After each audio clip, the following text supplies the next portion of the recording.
Hey everyone, welcome back to Zelda Speedruns 2. This is the second round of the Link to the Past Crosskeys Swiss rounds tournament for 2022. I had a little bit of issues with Restreamer to give the seed to our two people, and they are still setting up. So I'm going to turn it over to our commentators tonight, Amazing Ampharos, and I didn't ask how to pronounce your name. Zuverin? Is that anywhere near close? I think all the letters are there, but it's not quite there. Forgive me, but I'm gonna hand it over to you guys to talk about this fancy stat page for our two players that will be heading against each other tonight. So yeah, we have Trey Spyre versus Mystik. This is a 1-0 Swiss match, so both won their first round, and as anyone who's been watching so far knows, wins do not come easily in this tournament, so we can expect some real level of skill. Most of what you take away from the stats page is they're probably pretty close in overall skill. Trey Spyre is a bit more experienced, but neither is what I would call light on experience. And they've never played each other, so this will be their sort of first opportunity to have a heads-up showdown. That it will, and we get to see how two different players will route a seed differently. Of course, it's Crosskeys, one of the more divergent modes that you can play in A Link to the Past. That's part of why we love it so much.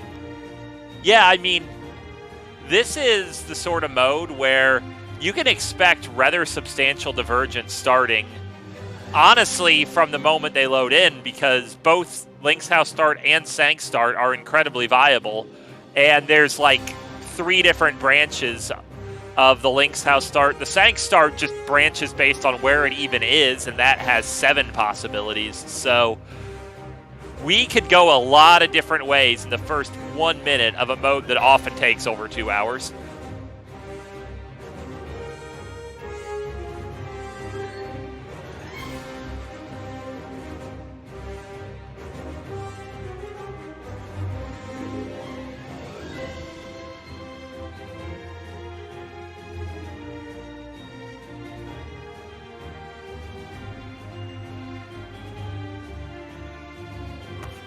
Alright, so it looks like our 2 runners are ready, so I'm going to switch over to the racing and send them off in a hot second. So I hope everyone is hype. Oh, it's always hype here with Crosskeys, because see, here's something else beautiful about Crosskeys that I think we can all appreciate. It's that you need so many different items by the sheer nature of Key Sanity, and there's so many different places entrances can be, a substantial number of which are really inconvenient. It is mathematically very difficult to roll a seed that does not have at least one major troll in it. I like Crosskeys for a number of other things too. This is one of the few modes you can play where you might actually learn some stuff that you can take to other modes as opposed to grinding one mode to get better at Crosskeys. There's just so many different situations you might not see in your standard or your Key Sanity or any other mystery roll for that matter. So we have that immediate divergence we're talking about where Mystik chooses Sank Start and Trey Spyre chooses Link's House Start. Even more interestingly to me, so usually Link's House Start, the most prevalent thing is the sort of fake flipper to potion shop and useless fairy check. But with that first chest shovel, it changes the math, and Trey Spyre taking this route straight west, it's not a bad route even independently, gets you 2 rolls at these 50-50 bomb bushes. You're going to be forced to reload the screen once for shovel anyway, and this gets us a check that can be very easy to orphan. And we see Trey Spyre hoping for some RNG digs.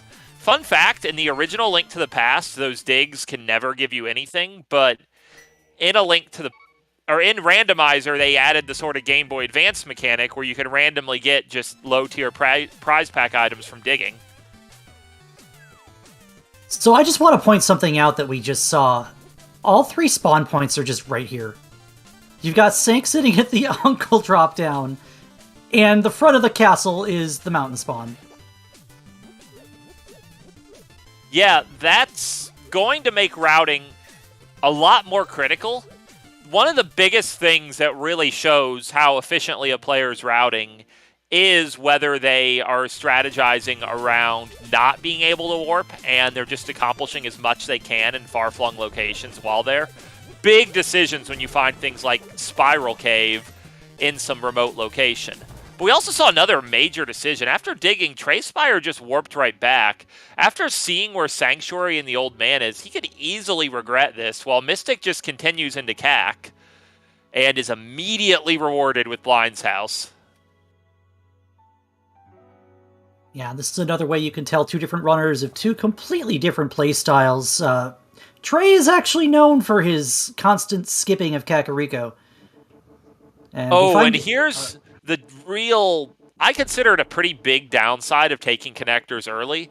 On average, the most likely place for a connector to drop you is Dark World. So you end up in Dark World without the Pearl, without really anything to do with any entrances you find, and you can just kind of end up with a fruitless bunny walk. We learned there's a small key on Bumper Ledge, which is a little interesting, but I'd say that Canis Samaria in Blind's House is a touch more interesting. Absolutely, especially now that we see Ganon's Tower just kind of hiding out here in the north side of the Dark World. That Canis Samaria could come into play. So the good thing with this GT find is you actually can use it, because you can just take a death here and get the 2 chests on the right. If they happen to be something really good, that might accelerate you a bit, because Mystik will not be getting these 2 items particularly soon, most likely. Though we did learn a little more on Mystik's side. We saw a small key on the race game. Not all players check it, but Mystik chose to. And we're going to get a dive into Desert Palace. Going to be an interesting choice what we do with this as a connector. You usually feel pressured to check it as a connector if you're already walking this far, but we'll see. Meanwhile, we have Trey pulling the Ice Rod out of Hope Room. That might be something we'll need later. As we already see, one happens to be a pendant in knowledge already, and that would be the Desert Palace that Mystik is currently just kind of roving through. Yeah, interesting thing, Mystik actually did a very fast map check shortly before. The only thing he got out of it was learning Desert's a pendant. Then he walks right in, and it's in the upper corner anyway. It was only like a second lost, but it's a bit of an argument. Map checks aren't great. And speaking of not great, Trey Spyre really is just showing us digging for items is usually not great. He eventually found those 4 bombs, which is the main thing he wanted, but I mean, how many total digs did he do before he got them? Like 12-ish? Yeah, easily. And he will be making up for it a little bit with a play of this Arrow game, but there's other easier ways to make money. As well as that big key sitting on... Ooh. The scene's already showing us some interesting stuff here. Yeah, seeing a big key sitting in what is Magic Bat's location, that isn't too bad. Because you're going to find a hammer eventually. The odds of hammerless are incredibly low. I think of all the items it's mechanically possible to skip, it's the single least likely. Now, that big key on the Hylia Island... that could be an issue. Okay, I think that was Eastern Palace we found on Mystik's side. With his terrible palettes, it and Pod can be a little confusing, but I'm pretty sure that was Eastern. Yeah, reasonably Eastern Palace, and as many players choose to, Mystik says no. Yeah, I mean, especially you have this much of CAC to explore and you're here. Like, for all you know, the Eastern Big Key and Bow are just free in other CAC entrances. Why wouldn't you check them first? Even if you're a lover of Eastern Palace.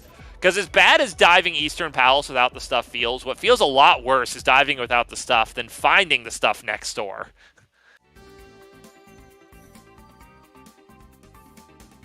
And yeah, Trey is continuing to route away from CAC. Gets a sword for his trouble out of Hype Cave, which is not a bad thing. In general, I like early game Eastern Palace area, because this area doesn't really require anything, and there's plenty of value that could be here. Though I don't really agree with avoiding CAC on principle. It's too much concentrated value. Especially when you can already afford Bottle Vendor, which Trey Spyre very much can. Yeah, absolutely. With that extra 300 sitting in Hype Cave, Bottle Vendor is the least of our concerns in terms of money right now. Mystik going back to Eastern Palace. Looks like we want to have a look at what's going on inside here. Yeah, he's checked about half a cack and decided, I'm not going to get both the bow and the big key. I'm just going to go in. My save and quit points are pretty bad. I don't want to keep walking back here. I'm worried about Bottle Vendor money, and I know for sure I'll get it here. There's 10 rupees in the pots right here, which, yeah, he knows. Okay, so I don't hate this play. I'm going to guess the Bottle Vendor thing was kind of the tipping point on his decision. It kind of would have to be, but at the same time, you're also thinking a Sphere 1 Eastern and a long haul walk to Kakariko. 3 logical checks that you can make one right now, and a 4th one that you can just kind of ignore the lamp for. Probably better to get it out of the way sooner than later. Yeah, I always like to... See, I'm a firm believer in video games and in life that all good decisions are made for multiple reasons at the same time, so I kind of figure it all kind of adds together. And, well, Mystik getting rewarded for persisting here. That's a hammer on Eastern Palace. So here's a big question. With that known big key right outside, do you just leave? Because that could be the Eastern big key. And it feels so bad if it's the Eastern big key and you continued this way.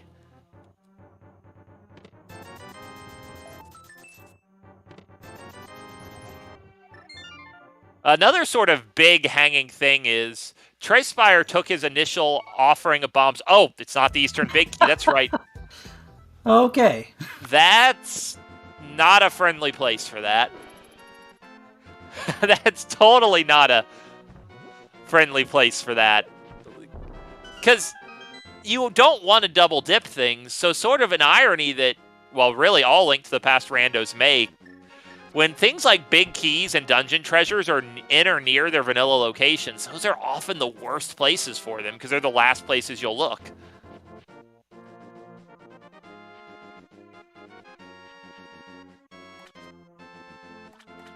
Trey's gonna poke around at South Shore. A little bit of a missed opportunity with that book in Kakariko, and we see a spiral cave, and he's going straight in it.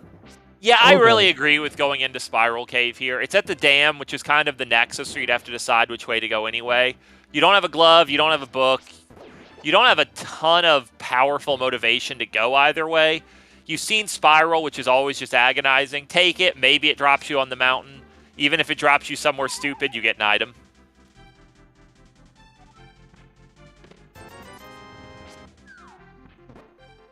All right, we see Mystik has made his way through the dark room. We're going to have a look at the last check we can make here in Eastern Palace, provided this isn't a bow, which would be just silly. We're going to have to kill these enemies because... Oh! So, yeah, that check is not that easy with 3 hearts. I wouldn't say it's, like, super advanced difficult, but it is failable, and Mystik just failed it, and I'm just going to throw out there... That's a very potential race loser right there, if that's a critical item. It probably isn't. The odds of any one check being critical aren't very high, but Mystik's not going back there without either a bow or its hard last location. Yeah, once you've gone all the way to the last roundabout check in a dungeon like Eastern, the last thing you're thinking about is, am I going to be taking this check later on? Would Trey narrowly dodging a bullet there.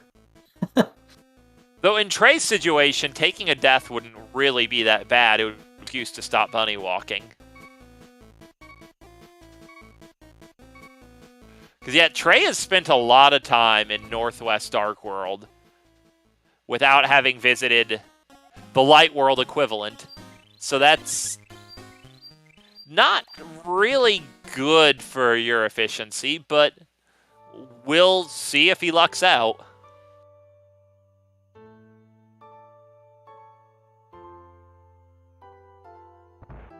Yeah, sometimes the seed will ask you to go bunny walking, but most of the time it's that temptation to see if you can break something or a connector that you need to go to, and a lot of the time it's just, you're coming back through here anyway.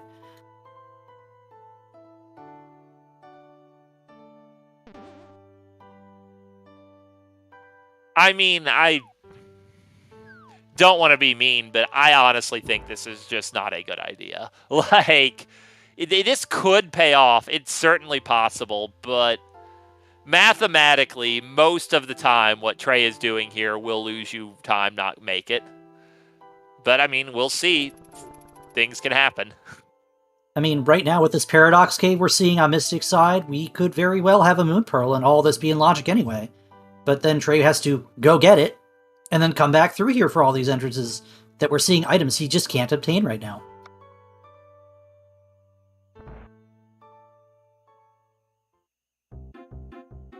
Yeah, Paradox Cave is a tiny bit spooky with, again, the super low health and all that, but I think the Cane of Samaria is actually a pretty powerful tool here. We'll see if Mystik wants to rely on it.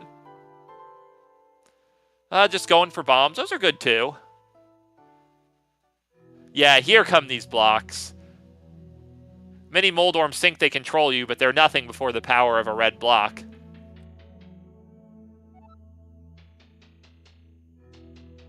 Oh, there's some boots. Well, with really bad spawn locations, being able to move across at least the light overworld more quickly is pretty nice.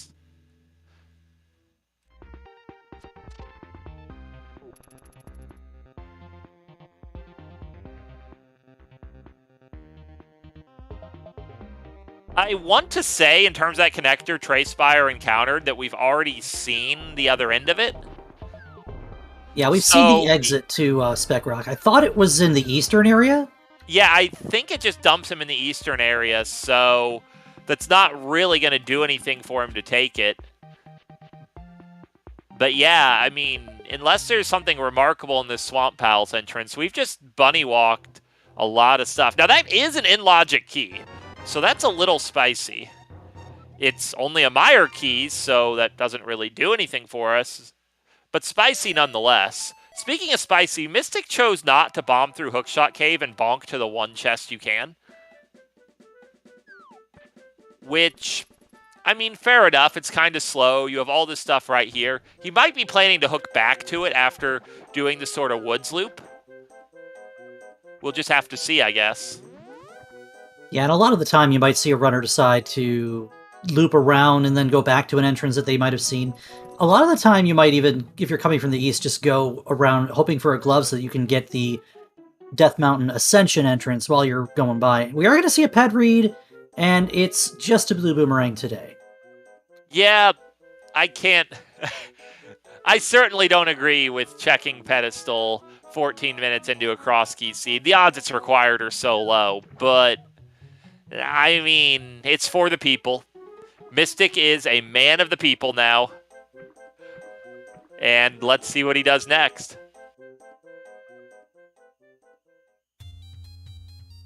Hey, therein lies the issue with, like, going out of your way a little bit to check the pedestal is...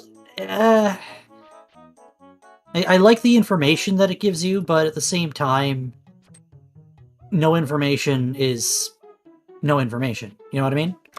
I mean, the way I look at it is, like, how much... It's obviously less valuable to learn what a check is and not get it than get a check. How much less valuable do you look at that check that you are probably 10 plus items from getting? Because it's entirely possible you never find the stuff to even beat all 3 pendant dungeons, right? Oh, absolutely.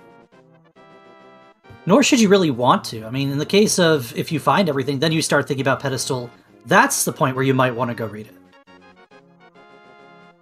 Yeah, but the other stuff in the woods paying off for us. If Mystik can find a Moon Pearl, he's going to have absurd access to basically everywhere in the seed. Because his sort of more traditional early checks, oh, well in Lumberjack Tree, nice. But he has a hammer, he has a glove, he has boots, he has a flute. That's already a lot. You could almost argue the only thing you could probably want more is hook shot, maybe? Mirror? Definitely mirror. I don't know. Like, this one's kind of opening up quickly here, but again, that all-important Moon Pearl. Yeah, I mean, Hookshot would be doubly good from Mystik's perspective, because he also already knows where Hookshot Cave is, but, I mean, you can't be too greedy. Okay, I'm lying to you. I'm lying to everyone. You can be too greedy. No matter how much stuff you have, more stuff is always better. Now, for the sake of argument here, you think that flute is probably going to draw Trey Spyre into Kakariko Village. It kind of has to, right? Yeah, it actually makes the routing Trey a little more awkward for is Mystik. dropping into Gannon. No, it's not. This is Uncle. Never mind. Trey saw Gannon at Useless Fairy, so... That's right. He knows where Gannon is. Mystik does not. Yeah, so Mystik has sort of an awkward situation where a lot of his natural routing would just lead him east, but he really wants to activate that flute. And he also wants to go through Hookshot Cave, so... Yeah, activate flute first, especially with your starting locations being what they are. This early flute's actually kind of a godsend, because now your starting locations are 8 spots scattered throughout Hyrule. Yeah, and for purposes of maybe even taking this Hookshot Cave, for instance, definitely not even a bad call to just go activate your flute and then go for it. If you're in Mystik's shoes, of course, Trey doesn't have the boots or anything out of Kakariko yet, so there's quite a bit to discuss on that side. Yeah, Mystik, interesting. I don't really disagree with this call to just, while you're in CAC, check a new connector. In this case, he's going to check another Paradox Cave door. And if you don't like it, just save and quit. You can flute to 2. You can flute to 6. A lot you can do. And we end up at GT. That is not a helpful entrance. At least not right now. No, not on its own. Not with what we know so far. GT is a great spot. It's for accessing both sides of the mountain, both light and dark halves of the mountain, provided you have a mirror. Yeah, once we have a mirror, that is like an A+ connector. Before we have a mirror or a pearl, it's just not where you want to be. And Trey decides he wants to go right through this Hookshot Cave connector, and we find ourselves in Dark Shopping Mall. Not exactly something you want to see as a bunny. Well, this is, though. Trey Spyre continuing to... I mean, I guess this is some sort of meme he believes in, where you just bet hard against the normal CAC entrances having value. He's explored so many connectors, done so much bunny walking. I mean, it's a thing to behold. Well, I can absolutely confirm that this is kind of Trey's shtick. He believes in skipping Kakariko for as long as physically possible. Whether that's a good idea in this particular mode is definitely up for debate.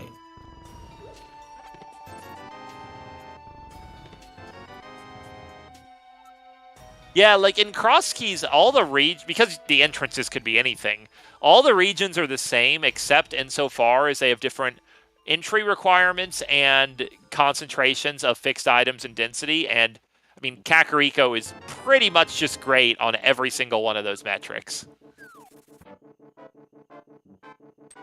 And yeah, hey, look, Trey Spyre back in Northwest Dark World without Pearl for the 3rd time. Got the Turtle Rock small key off that bumper ledge. Always feels bad to find that connector without mirror, but now he knows how to get back there if that ends up being important later.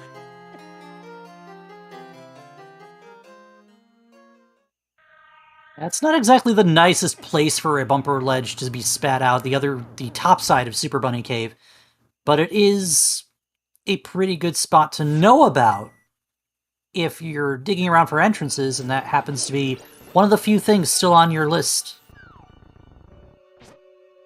We see more aggressive map checking from Mystik, learning that Tower of Hera is a red crystal. And, yeah, Mystik got that connector that led him to the Eastern Light Mountain, which is pretty good, honestly, because it's often not very easy to make your way over there early. Oh, look, more punishment for map checks, as he learns that Hera is still a red crystal, but Turtle Rock's the other one. We also saw Mystik find Ice Palace, and there was a C on the upper left-hand corner, so we know now of 3 of our crystals.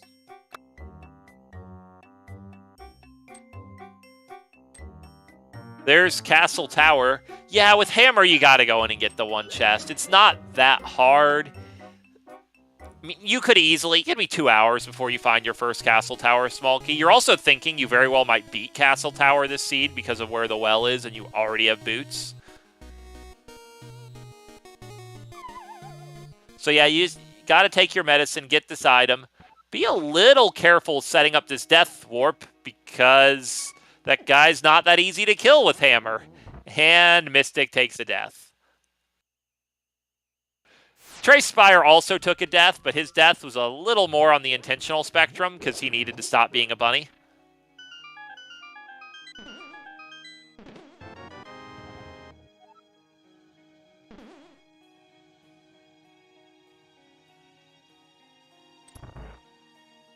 Now, Trey giving us a look at the front of Skullwoods here. All of these checks, of course, are out of logic behind the Moon Pearl, so we're not going to find that in here.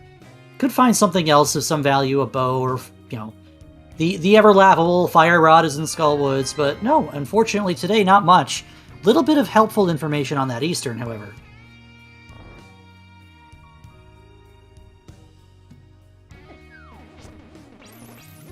Yeah, and Mystik is going to show us what this glove is blocking. Here's Swamp Palace. Something good to know about for later as well.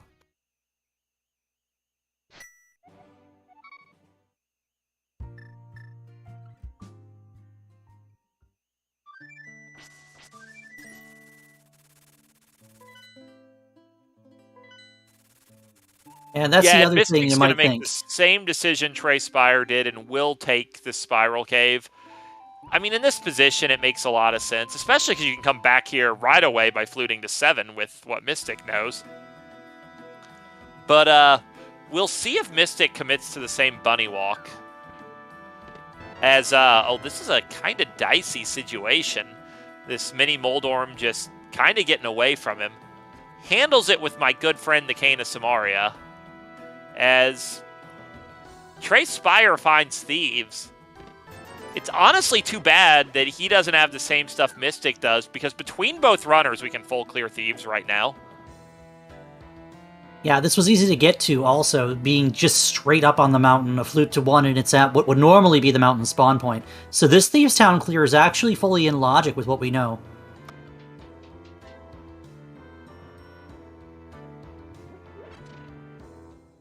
Fortunately for Trey, this is going to be a truncated front 4 and Death Warp out.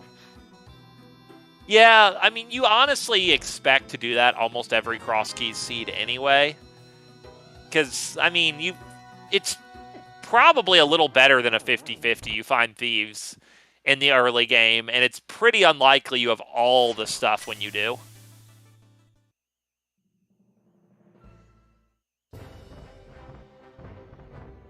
And yeah, Mystik gets around to that back of Sank. Honestly, probably a bit of a sigh of relief it's nothing, because that feels a little late to be there, but, I mean, Kak had so much stuff for him to engage with. It just kind of happens.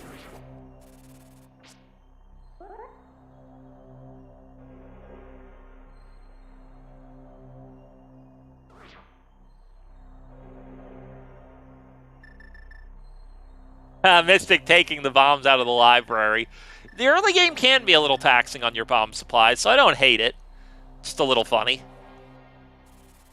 Yeah, a lot of the times you might find yourselves just praising the fact that bombs exist at all just because you don't happen to have a weapon yet. But this seed has given us plenty to work with, as we see Cane, Hammer, and Trey has also found the Ice Rod at the Cane of Burna. So we got all kinds of options for offense here. But having more bombs is never a bad thing. Ooh, Mystik, it's double portal. These whirlpools can be just a little finicky. It's definitely just as much an art as a science to navigate them. And good awareness by Mystik. So the standard routing is to check the potion shop, fake flipper, check useless fairy. But you have a flute. Just check useless fairy, flute 2. Easier, faster. Well, Trey Spyre finds Sahas, gets us information. Skullwoods is the green pendant.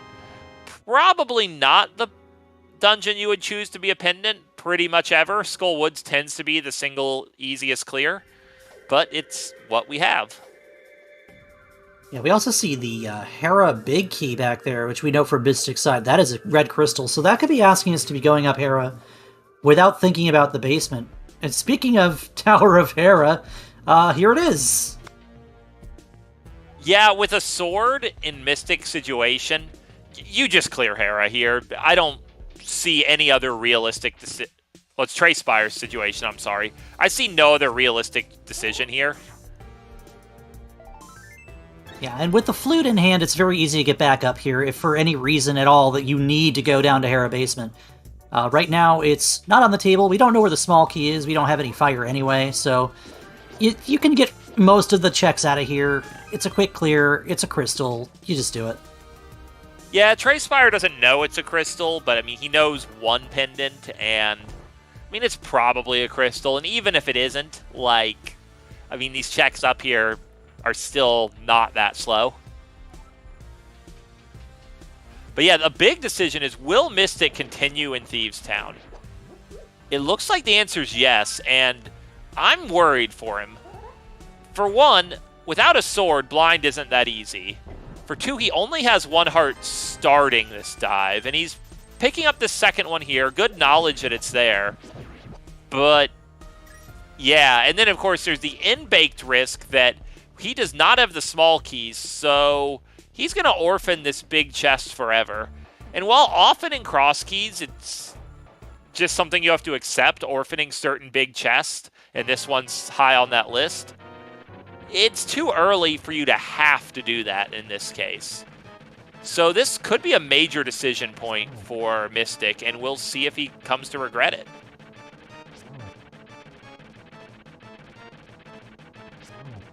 Luckily, this Thieves Town being in a Light World location, the little crickets that'll be up top usually do quite a bit more damage, but in the Light World they are treated as rats, and will do a little bit less. Yeah, Jay Coper in chat pointing out, pretty good point. Mystik has the Cane of Burna, so if you can reach the blind fight, I mean, barring some incredible meltdown, you should win. But yeah, just the whole dungeon's touch dicey. Yeah, it doesn't look like we got much of great interest up in Hera, but Trey Spyre got his crystal. We know it's a 5/6 crystal. He doesn't know that yet. Not that big of a deal either way. And Hera Basement, much unlike Thieves' Big Chest, you don't feel bad at all about orphaning. Even when you have the key, you're hoping to have an excuse to not check it because it's so slow. You might have everything pointing to it with a giant neon sign and still not want to do it.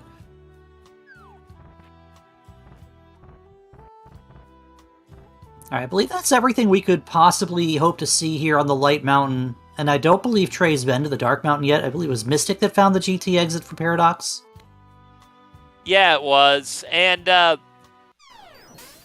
while I generally agree with checking Dark Mountain while you're up here, again, there's so much free in CAC Trey hasn't checked yet. And we know it's good stuff, so... Like, to me, the story of this early seed has been, I feel like Trey's actually had a bit tighter execution across the board, but Mystik's routing kind of straight up while Trey's, like, meme routing, and I don't think the memes are paying off today. Here comes that hammer blind that we're going to see from Mystik. Already through the first 3 hits, but as you can see, blind a little bit slippery, and that hammer hitbox not exactly kind. So we're going to pull out that Cane of Burna and make quick work of the rest of this fight. Yeah, and I mean, that was a pretty safe strategy holistically that Mystik used there. The first form is really easy to hammer down, and it gets much harder after that. So hammer the first form, you conserve the magic to guarantee you don't run out at the end, and then you just burn out the other two. Safe, secure, blue pendant. And that means between both of our runners, we now know what our prize allocation is.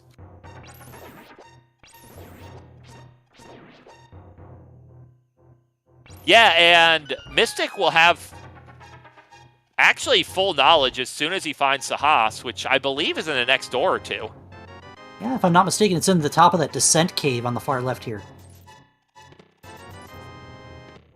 And there's the mirror for Trey coming out of what would be the Ice Rod Cave.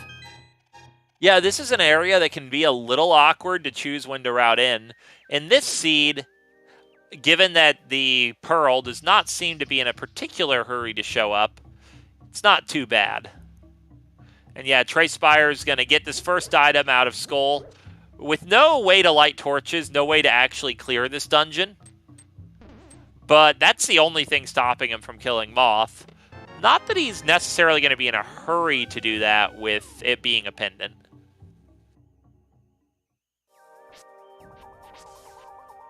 Yeah, probably the only saving grace here for Skullwoods is that it is the green pendant, which really doesn't say much in and of itself either. Yeah, the important thing to remember logically about Skullwoods is that you have to find all the small keys for killing Moth to be in logic, because you could waste the small keys.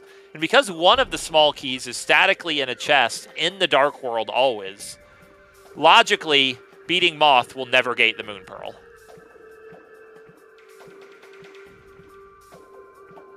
Alright, now it's Trey's turn to see that key sitting up on the island. Still no way of knowing when we'll be able to access it. Just a couple items away. However, one of those pieces found with the mirror, and that's going to actually give Trey a little bit more to do in terms of routing around Kakariko. So technically, as soon as Trey finds a Moon Pearl, he can get that, because he can... Well, he has to get the boots that Mystik has. We know the boots aren't actually hard to find. It's just pull those boots from the Kak area, set up a water walk in Skullwoods, and you can mirror on the island. It's not a fast thing to do, but for a big key, it might be worth it.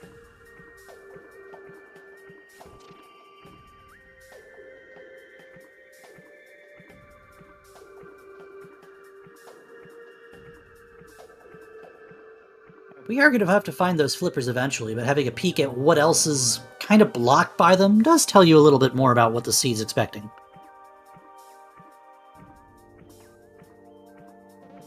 And Trey's going to give us a look at that now with whatever happens to be hiding behind the waterfall. Oh, this is a connector. You ever tried swimming indoors? It just feels so unwieldy. Yeah, swimming out onto land is not a common situation. Oh, no. I mean, he couldn't have gone back through anyway. Yeah, there's no way. Because as soon as you hit land, you leave the swim state, and it's just done and over. However, this will tell Trey that he has a 5/6 crystal in his hands. Yeah, and really more importantly, it tells him Turtle Rock is a crystal. So that ice rod he pulled earlier is actually a value.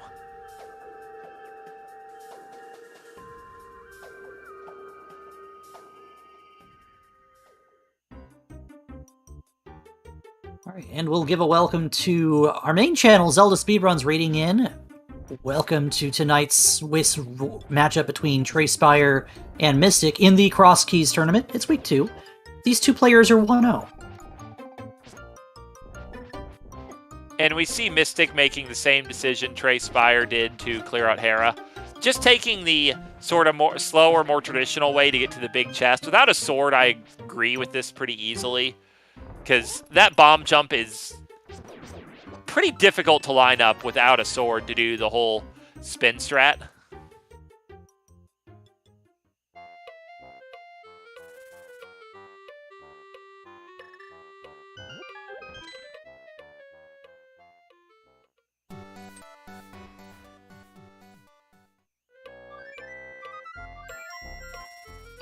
To answer a question in chat, I believe there was a door randomizer league, but I don't think they've had a traditional tournament yet.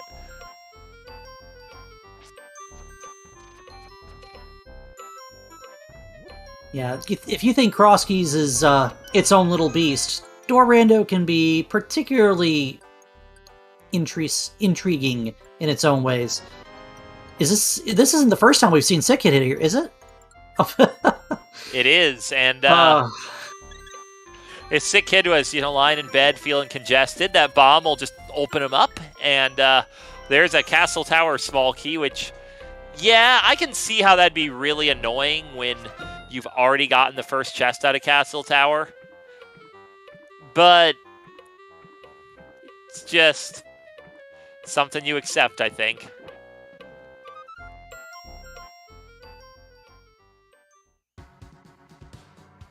Oh, here's interesting. We've already seen, I believe Mystik showed us the front of Hyrule Castle in Kakariko Village. And now we're seeing the right side. So that west exit is still something to pay attention to eventually as well. Also, Mystik didn't get any items out of the castle. Well, Trey Spyre's just going for it. So we're going to learn, at a minimum, what's in Dark Cross. And I would be surprised if Trey Spyre doesn't go to the back after this. So we're going to get a few new checks. Yeah, and a lot of the time in Crosskeys, you don't really care about that small key if you already have access to Sanctuary's drop-down, so this is kind of a no-brainer for Trey, especially having that mirror to make it quicker. A mirror that Mystik is about to pull out of this mini Moldorm cave as well. Speaking of this mini Moldorm cave, did you observe what that rightmost mini Moldorm did to Mystik? It was pretty incredible. Yeah, that is some next-level taunting by the randomizer. Not even the randomizer, that's just RNG right there. And Mystik, I think he was showing awareness. You can set up a water walk out of this cave. But he might have double thought, said, hey, why don't I check the rest of these entrances, then do that? And yeah, realizing he has Zora money and buying a blue potion would cost him. I think Mystik is totally scheming to set up a water walk and do some fake flipper stuff. That's a very good place for mini Moldorm Cave if you have boots and you're aware of the tech.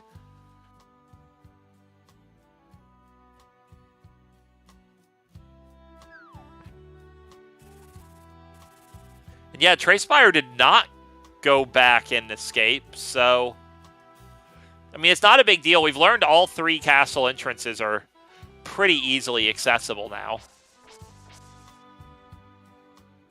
Yeah, I find this rather intriguing that you would look at escape and then just kind of put it off for later. Granted, they're easy to get back to, but Trey doesn't know that with the Bonk Rocks location because he doesn't have the boots yet.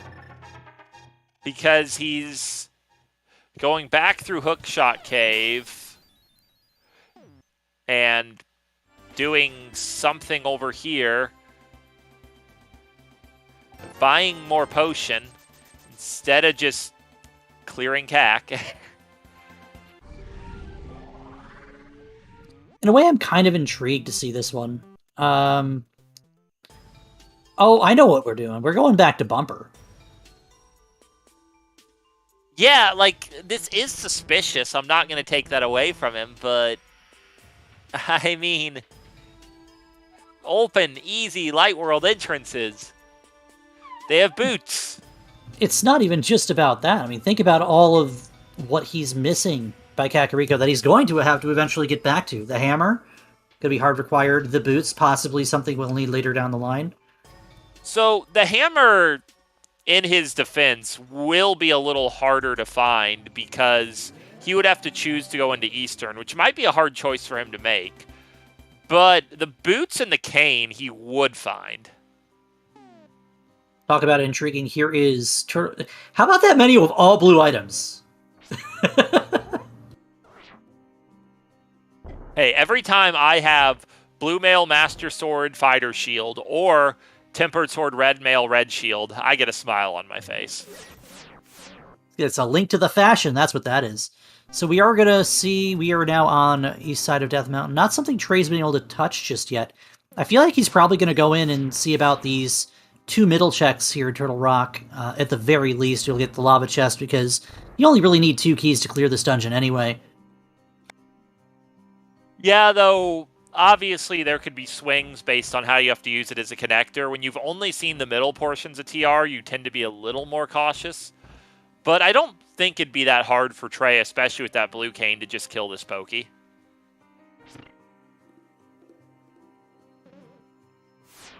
We did see the desert small key, so we are going to see that now chased by Mystik to see if that's leading to anything we might need. And as much guff as I am intentionally and probably going to continue giving Trey for avoiding CAC. Mystik is doing the same thing to the eastern area, and at this point, that's becoming just as suspect as avoiding CAC. Like, we know the main thing he's going to get out of the eastern area is a sword, but I mean, what does Mystik have left that's more appealing than 4 very easy entrances over by eastern?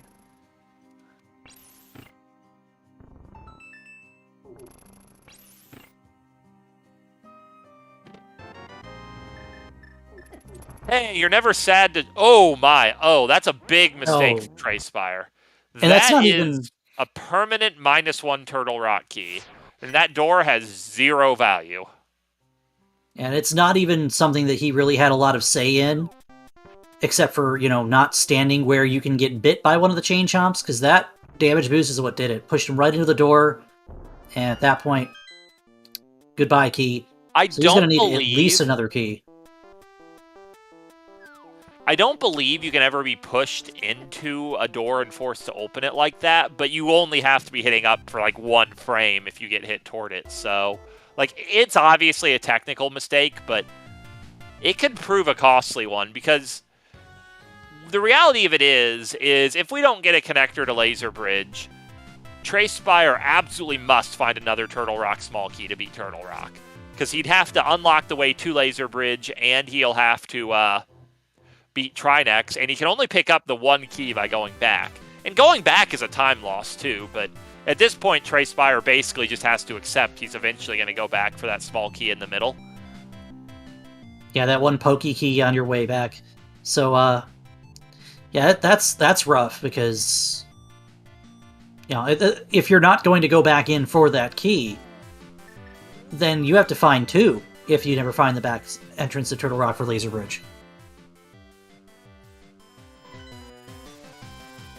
And with what we've seen, it's actually seeming pretty likely that you're not going to be able to walk into Laser Bridge.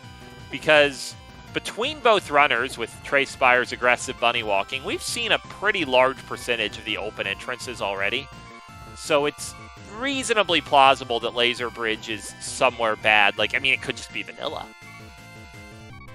Ooh, it could be... It could just be on Floating Island. There's so many bad places that the game likes to stick Laser Bridge. It's even worse when it's like Laser Bridge and it's a required entrance, or a required takeout as an exit to get to your last dungeon via the TR Bridge. Or, you know, even Mimic Cave entrance or something like that.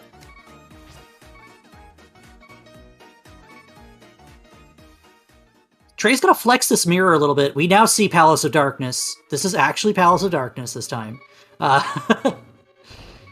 And with 1 key, that's 5 checks we can make in Logic right now. We don't have a bow, so it's only 3 in Logic, but we can get the other 2 quite easily because Trey Spyre does have a potion. So I mean to say that's 5 checks that most players would be getting right now. After all, Logic is a guideline and not necessarily a be-all end-all. Yeah, and this is one of the relatively nicer places to find with what Trey Spyre doesn't have right now. Because there's really nothing about what's in here that's going to be particularly problematic for him, or that the stuff he's missing would help him for. He'll just get his 5 checks and move on. Probably pretty happy that was not a full health refill, just because he's going to drink the potion and that's going to solve everything anyway. Yeah, he is a little bit... He's a half down on magic, so that really wasn't the biggest concern, but at the very least, you know, at not half a heart, if you do something like slash a berry that's electrified, you're not going to just die.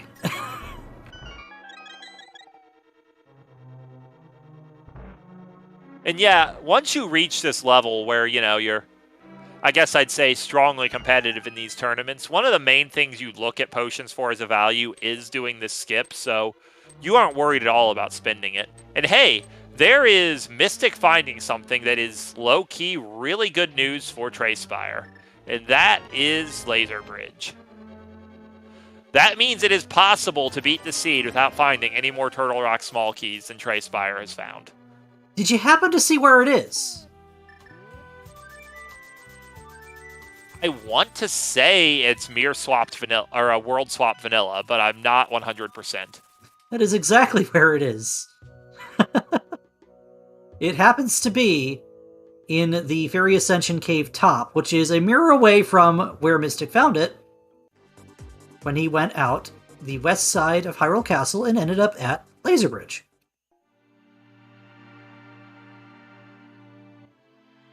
And Trey is now taking that nice big NCR. Oh boy. That's so 2 now. Mystik on his side has not seen the Turtle Rock big chest, I don't think. So he's probably going to feel pressured to go backwards to Crystal Roller Room here. So Trey opting to come back this way and buy yet another blue potion. And now where's he going to go? Oh, hey, a sword. What's that? We don't get those in this game. And that sword is rather in logic here, so we now know that we have a Master Sword available, and that puts us... Hey, we can do Ether Tablet, we can walk to Bombo's Tablet. Oh boy. Come to think of it, did Trey read Ether Tablet when he was going up the mountain? Because he had the ability to do... No, he doesn't have the book. Never mind. The book's in Kakariko.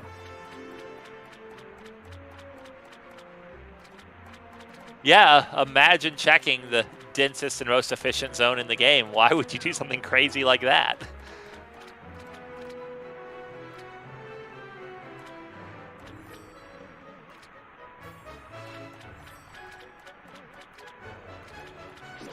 Now, instead, we're going to go get scammed. What kind of scam do you think we've got today? Hey, this is going to be a good value, I feel. I think the least Trey is going to get is knowledge about where progression isn't. What a just excellent purchase. And look, now Trey Spyre has been had it confirmed for him that King Zora doesn't have value. Now he doesn't have to save up 500 rupees. What a bargain!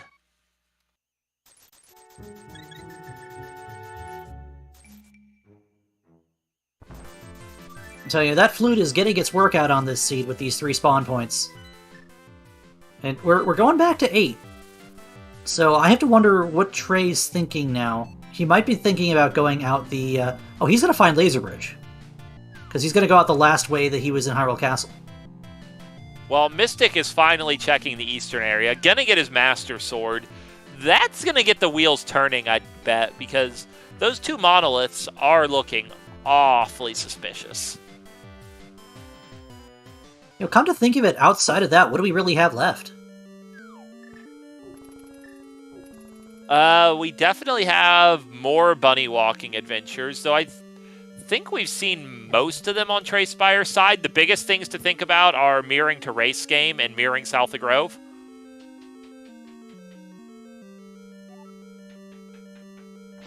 Of course, kind of the advantage of that is that's on your path to the Bombos Monolith anyway, so it's pretty efficient.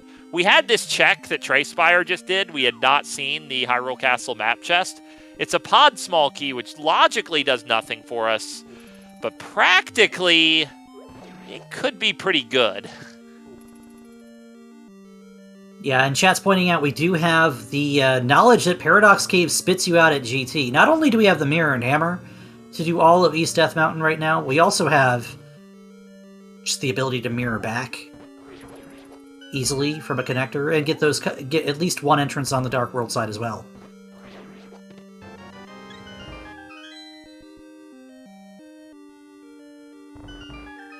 Oh, another fun thing we have is we have Thieves Town Big Chest. Let's not forget that. And there is that key for Mystik, so that's probably going to be on his mind for a few minutes, at the very least. Well, I guess from that frustration slash that it was on his mind right now. That is a bad feeling to make the early dive into Thieves without the small key, and then just find that progression right there. And look where he's gone. He's immediately taken that key in hand and has decided, hey, I'm not leaving this forever. You better have something good in you.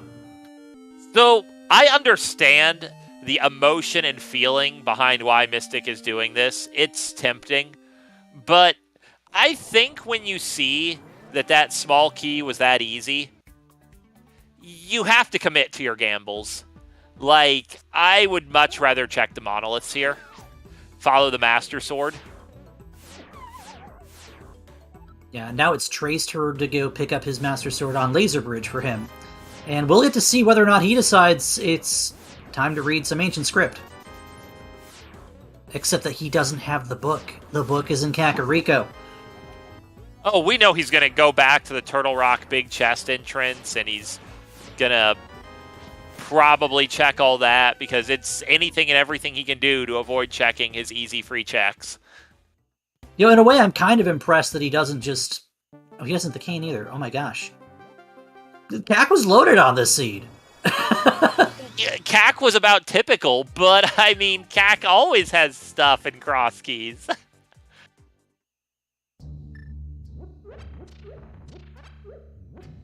And we see nothing but money out of the Thieves' Town big chest, so a gamble well made if you have the ability to make it. And chasing it down, Mystik is not rewarded. Yeah, that's a painful time loss. I still think Mystik is okay, because he's just going to continue to the Ether Monolith, which is very suspicious at this point with what we know from both players. And, like, honestly, he doesn't have much left, like chat was saying. He checks this. If this is nothing, you go to Northwest Dark World, do your bunny walking stuff. You get the 2 mirror spots. You get Bombos Monolith. You take care of business. So Trey, about to go through Hookshot Cave, comes to some sort of realization here that he'd rather save and quit. So I'm wondering what the plan is now. And we're going back through the back of Old Man's Cave, which I believe is yet another... Yeah, this goes to the Dark Chapel, if I'm not mistaken. That it does. Please say when he's walking through Village of Outcasts with the mirror, he checks CAC entrances. Like, I mean, there's dedication to the memes, and then there's just absurdity. He might even mirror bunny some of these. Yeah, like, doing Village of Outcasts and CAC together here, I don't hate that, because you might get some Super Bunny stuff. You finally clear CAC, which at this point, I mean, we know the Pearl's not there, but for all Trey Spyre knows, it is. And then you kind of transition naturally into your mirror checks in South Dark World. Yeah, and right as I say it, here's Trey attempting to mirror bunny his way into the Pyramid Fairy entrance at what would be the Curious Shop, and we get nothing but more money. So you want to not have to double through all of these entrances if you can help it. You would rather have the mirror earlier than we did if you were just going to commit to the bit and just super bunny like this, but at this point, Trey is going to have to walk through here 3 times. The first time to see where all your checks are that you could possibly get as a bunny, the second time to get them with the mirror as a bunny, and your third time to get everything you couldn't get because you were a bunny once you find the Moon Pearl. Here's a wild play from Mystik.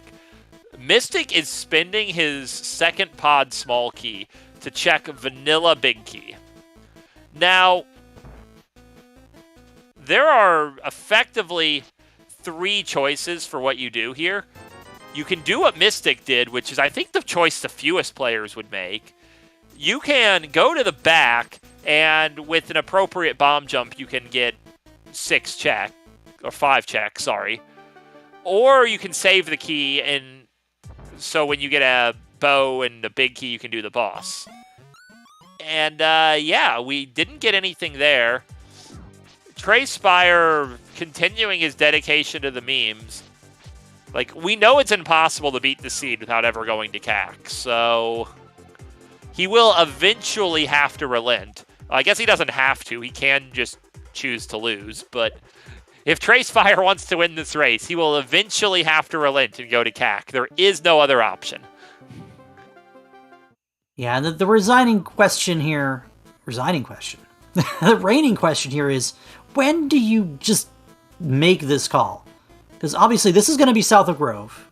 You're just chasing the mirror still. And then after that, if you're Trey Spyre, what do you have left?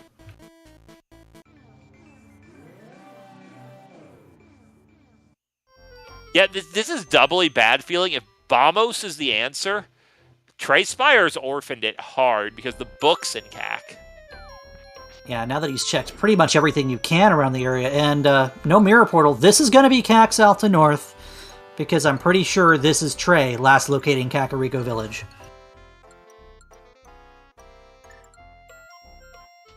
Yeah, I think this is where his red cane is, right here.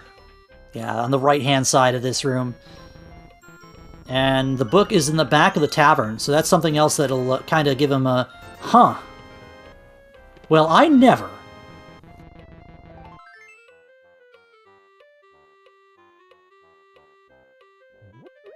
And yeah, if Trey had saved his portal by putting it a little further down, he could have recovered from the book discovery, but with what Trey did, which in fairness, I don't even necessarily blame him for the decision with his knowledge. He doesn't know the books in CAC. But, I mean, honestly, this is just the objective downside of orphaning Kakariko, is the stuff you don't know for not learning what's here. It hurts you in so many different ways. Yeah, and honestly, for all we could be thinking if we're Trey Spyre in our own heads right now, is he might be just going, oh, well, clearly the Moon Pearl is in here. Well, I thought for a moment he was just going to completely skip out on these desert checks, but, you know, luckily realizing we do have the small key. These two didn't yield anything, but it's something you don't have to come back for later, and the mirror really makes it worth it. We have a hook shot out of Crystal Roller Room. Mystik failed to make it here earlier, but Pearl and Hookshot Cave is very, very believable right now. I'd almost say that's probably where it is, actually, if I had to guess, based on what we know. If it is there, that's great news for Trey Spyre, because at this point, Trey Spyre's nightmare is the Pearls at Bamos Monolith. That is the single slowest location for it to be for him. And it was seeming a lot more likely until that hook shot popped.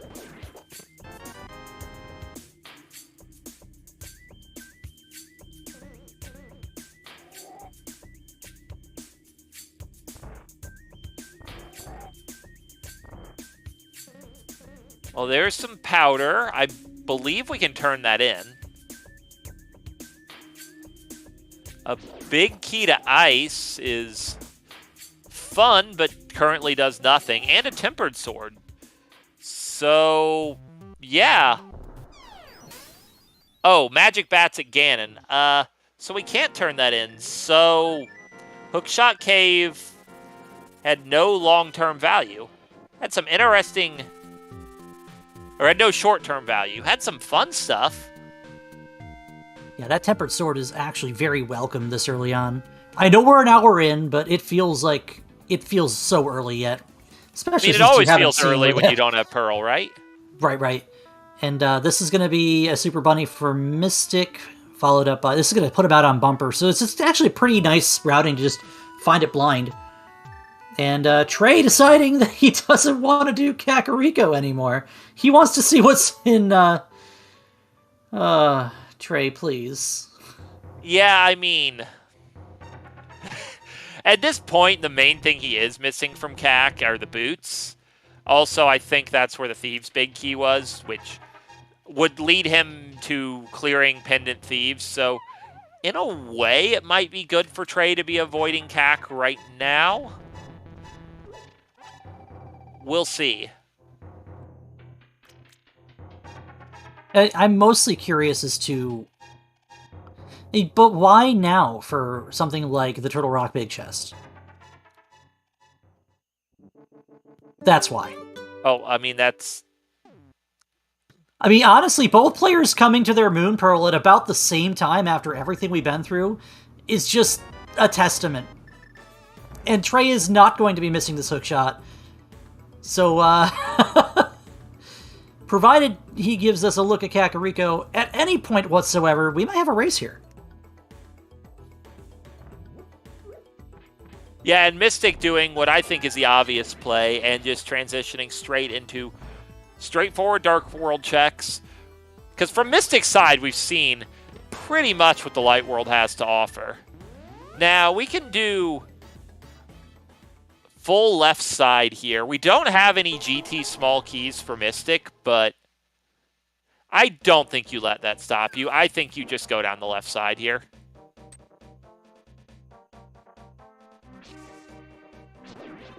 I think Trey is going to look at the very least tile room here, as we see him going to GT as well. He does have a small key, but there's not much he can do with that. Yeah, I actually agree with Mystik putting off tile room here. Not because you're really planning to skip it, but you're seeing if you get a fire rod on this side. With a lamp and a small key to this dungeon, that gives you some stuff to think about. You have a lot to think about here. No, Mystik, no! What? Okay. Okay. He got ahead of himself. It's only a rupee anyway, but that if you make that mistake right there, that's not even a last location. That's a dot forfeit if that's required, because you never even realize it's there.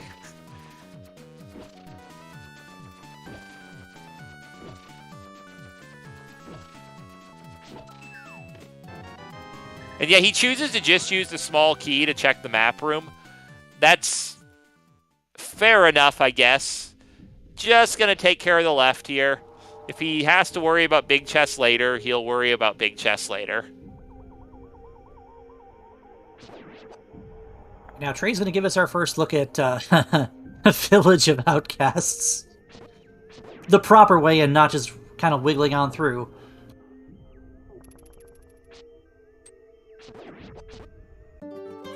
And yeah, it is important to note that of all the value in CAC that Trey is opting out of, one thing he's not opting out of there, at least naturally, is the hammer, because he probably would not dive Eastern at this point, and we know that's where the hammer is.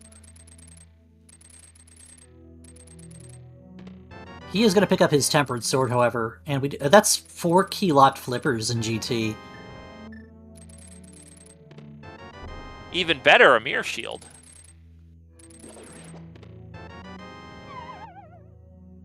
I believe that was also the big key to Ice Palace? No, that wasn't the big key. It was a small key to Ice Palace. You already had the big key. So that does make Ice Palace a little bit more palatable when you do make your way into it.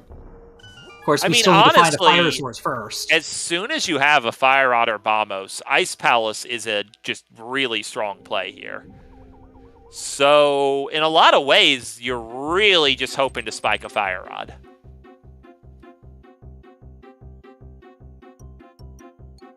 Curiously, having the powder and opting not to show Bob what for here. Yeah, especially after pulling the pot a little early, kept it bouncing around for a little bonus time. We're going to get some probably hybrid Tempered Sword Blue Cane strats. The Tempered Sword is a pretty good weapon against Ice Armos. Tempered Sword on its own, yes. You probably don't want to poke the Armos Knights as it degrades your sword by 1 level, and Master Sword damage actually does less damage to Armos Knights than pretty much anything other than a boomerang.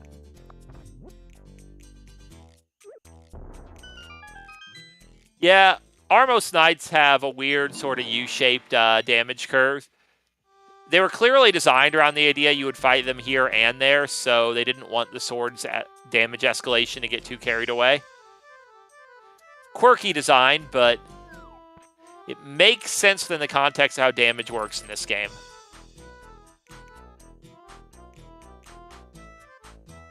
Yeah, that's the other thing that's kind of not great for Trey, is we're discussing in chat that Hammer's not in a good spot, and the one thing that might push Trey into Eastern Palace is the big key to Eastern Palace, which happens to also be within its own dungeon.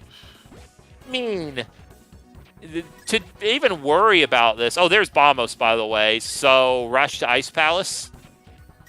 I mean, in this situation, though, Tile Room, cool. Just go for it. I mean, Tile Room is something that Mystik can get later. Oh my goodness, that's probably not the best thing for Trey right now, is the Mitts sitting there in race game. It's access to the Mire region. Sure is. But it's just hey, if he wants to use his convenient portal to the Dark World, he is forced to walk through Kakariko.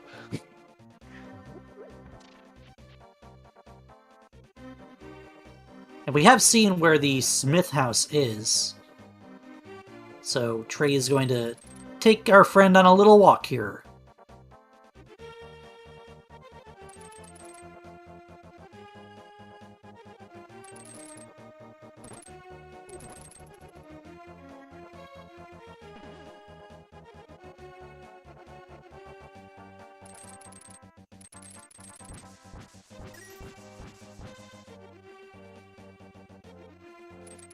I mean, it makes sense why Trey's taking him on a walk to me. Trey's checking other Dark World checks that are convenient to him.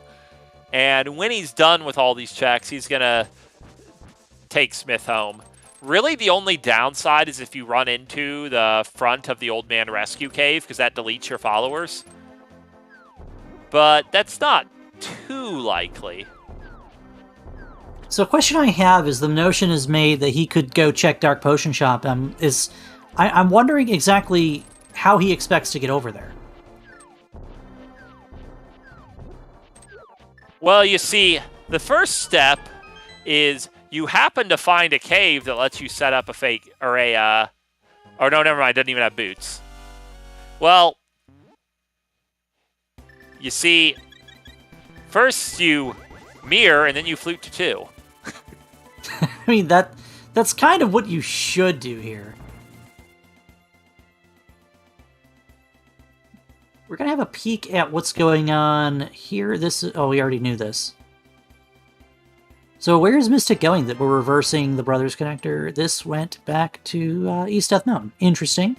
So this is going to be Ice almost out. He's totally going. I'm assuming Ice Palace is here because this just feels like an Ice Palace play. It kind of has to be at this point. Yep, look at that. Alrighty, so we're going to see 8 new checks from Mystik. And Trey's going to give us some new entrances because he's opted to go to the Mire area. Yeah, the Ice Palace play, it's a crystal you can full clear, and really the only item that would make it faster would be Fire Rod, and it's within the context of what else Mystik has, it's not a big deal. So, regardless of whatever's in logic or not in logic, this is just a very powerful play for Mystik. Whereas, I don't hate checking Mire at all for Trey Spyre. I mean, if Trey Spyre had checked CAC like he was supposed to, this would be the most sensible play for him. But he loves his memes. So one of our trackers is asking, did we see what the entry is for Misery Mire's entrance? The medallion Trey has tracked as Ether. I didn't quite see it myself. And we are seeing Ether in chat. So that could be something to pay attention to just later. Not quite yet. Oh, well, that's just silly, game. I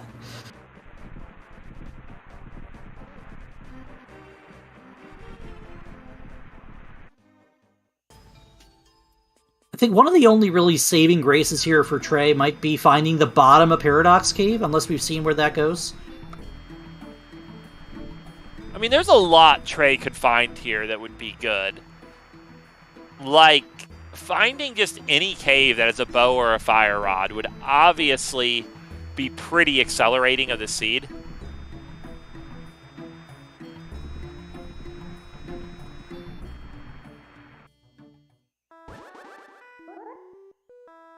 Alright, so this is the last dark entrance that we know about. Of course, we don't know where the other side of that is. To this point, I don't believe. Okay, Ice Big Chest is nothing. You're always a little sad to see that when you're actually in here with all the stuff. I think the entire Mire area was just a big old bust for Trey here.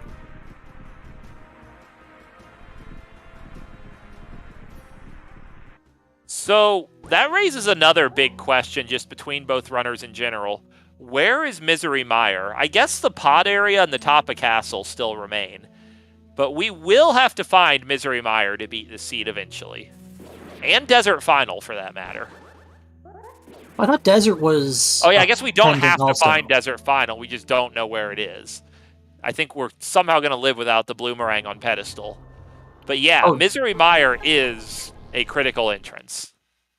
Now this is interesting. That Dark Death Mountain descent cave taken from bottom to top by Trey has put us out on the TR bridge.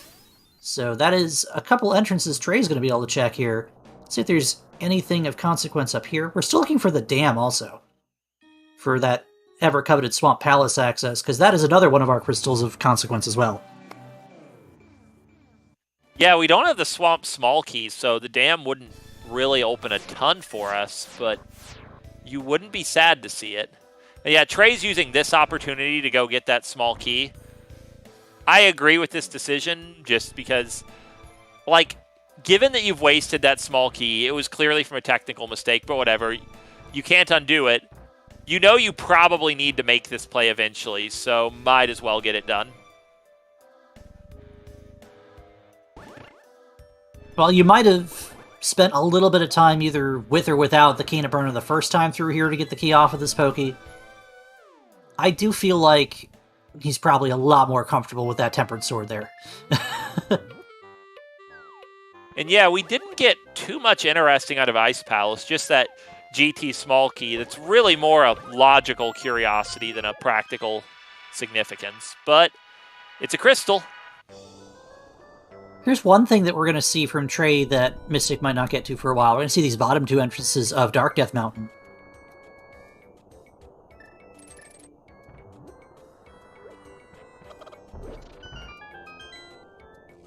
Yeah, we get a room full of chickens.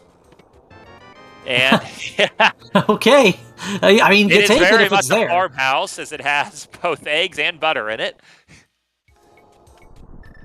The other thing we were seeing that would stand to reason is something you might not see for a while from the other runner, that mushroom turn-in from Mystik. And Mystik thinking about going into Skullwoods and realizing that the fire source that we do have does not light torches. He has a lamp, so he could have done it from that regard. His problem was he didn't have a key. Oh, that's true, yeah. And that you haven't been to the front of Skullwoods yet. That a lot of the time you... Oh, is that Trey's first talk to the bottle merchant off the sea? Trey hasn't checked like any of the CAC entrances, and he just walked right past them. I don't know what's going on here.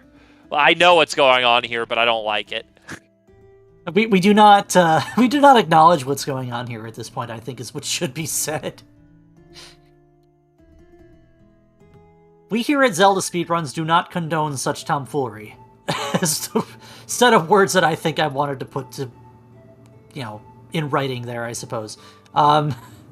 Honestly, everyone should just play to their strengths however they choose to at any given time. Trey, I don't know why you don't just mirror back for this key? If you're gonna flute away with the purple chest, you would mirror back at the magic bat for this key. Yeah, and he is going to do that, actually. So this is going to get Trey a big key. I don't think he even knows this is a big key, because he hasn't been on the screen before. Yeah, for all he knows, this could just be Magic Bat in its vanilla location. Unfortunately, this is, I believe, the Thieves Town big key.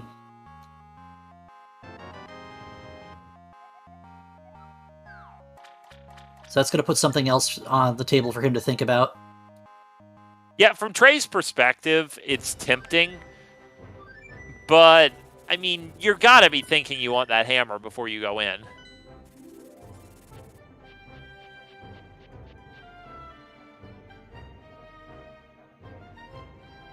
Let's see if this purple chest is worth its weight in anything. It's the Fire Rod!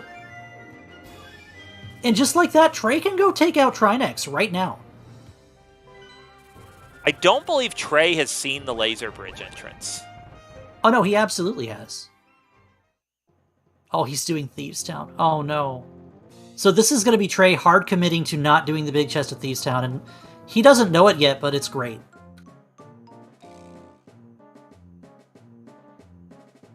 I mean, it's actually kind of immaterial. I don't think there's anything good back here, right? And it's a pendant. It's like, this is like, he doesn't know it, but this isn't actually a lot of, this isn't gonna save Trey any time on this seed.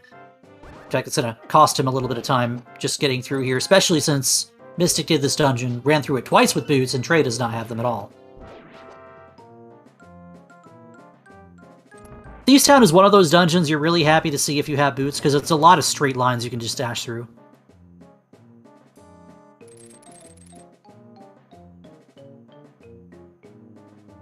Hookshot does help in several ways here, but yeah, and I'm guessing Trey's next play after this is killing Trinex.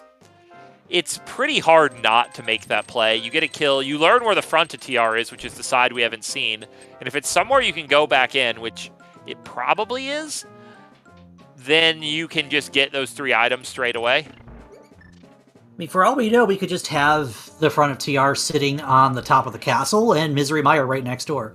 Now, there's a key that'll actually give us something to think about here. Is that GT Big Key. I mean, from Mystik's perspective, all it's doing is pushing you to GT Big Chest. He doesn't have a bow. He can't climb. I mean, I guess he could mimic Clip, but why would you ever do that in this situation? You wouldn't. Well, there's Desert Back sitting at the Dark Flute 5 situation, so that's another thing that we might hopefully never have to think about again, but you never know where your pendant bosses may have something you need.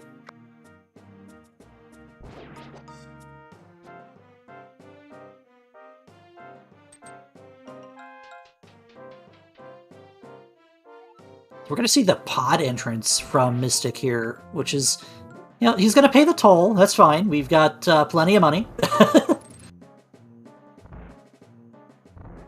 Let's see if this was worth the cost of taking the trip, though. I mean, I can't see going a whole seat just not checking this entrance, so even if it's junk, you just do it. We've seen the other side of Bumper Caves, so you don't go through there. You could go through there with the hook shot, but if you've seen the other side, there's just no reason to do so. Yeah, and a lot of the time, especially in a seat where you've got... I mean, between our runners, we know there's Mitt's Flute, but just having Flute on its own kind of puts Bumper's usefulness to pretty niche. It depends on where it ends up. I mean, from Mystik's perspective, a connector to the Mire region would be fantastic, but it's... If you know where a connector goes, I mean, wishing it went somewhere else isn't going to make it do that. No, I'm sorry, was that straight vanilla? Yeah, the odds at any particular entrance is that somewhere in the seed there will be a vanilla entrance are actually very high.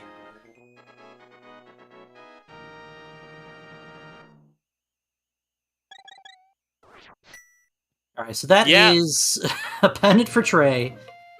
And he now knows that his crystal layout is filled out on his tracker. What's ahead of him on this seed? And namely, he's going to need to find that hammer, which is just sitting in Eastern Palace. Which I would remind the class, Trey Spyre has not seen Eastern Palace yet because it is an easy CAC entrance. Yes, this is the Trinex kill. He's going straight for the connector that takes you out on Laser Bridge, so you can mirror back to Laser Bridge. Yeah, this is very sensible here. It's a crystal you can clear. It's even the second 5/6 crystal. I mean, are we going to see Trey Spyre return Super Bomb before doing easy CAC entrances? Normally, you would think that's crazy, because it is crazy, but I think we were going to see it here, honestly. It also is, markedly a little bit out of sequence for Trey, not having the lamp that the game would otherwise expect you to have if you went through Turtle Rock the expected way. And that means that Fire Rod is going to function as Trey's Fire Source for quite some time. You might even see him combo this with a Dip of Ice looking for a hammer, but that would be... I would almost be willing to say foolish here.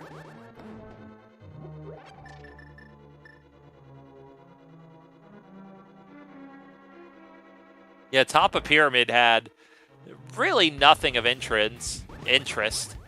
So the question of where is Misery Mire is growing a lot more pressing, because Mystik just checked most of the likely real estate for it and came up empty.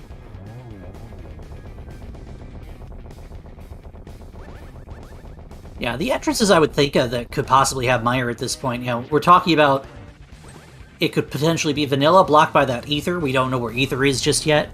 Could be Turtle Rock's entrance. It could just well be on the top of Dark Death Mountain. Goodness. Back of Skull Woods. Neither player had the fire rod in that vicinity, so that could be something to look at later. Yeah, that's 5 total entrances, and I actually think that's all the remaining possibilities, right? I mean, there's also the the crack in the pyramid. How about this for Trey Spyre? We get Floating Island is the main entrance to TR. That's pretty good.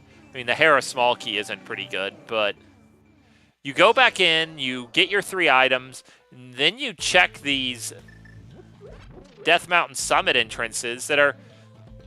I mean, he still has a ton of entrances left to check, you know, like CAC main. But for us, these 2 entrances are a pretty significant percentage of what remains. There's your incentive to go back into Skull Woods as well. Yeah, so yeah, that's more efficiency when you're going to check back a skull, which, again, Misery Mire, we can't clear it right now. Actually, Trey Spyre could clear Mire if he found it.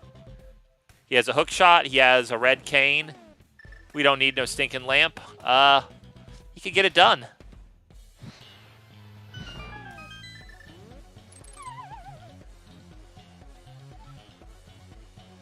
The question is, what else do we need that Trey Spyre hasn't picked up yet? One of those things is a bow. Of course, we have both crystals on Pod and Eastern. Yet to be seen where those bows happen to land, because neither player has one to this point. So between both players, what we would need for go mode is a bow, a pod big key, a swamp small key, and locating Mire's entrance, I believe. We also need the dam. The dam is missing as well, and that's required to get into Swamp Palace. Yeah, the dam is a location that exists in this game that will need to be located as well.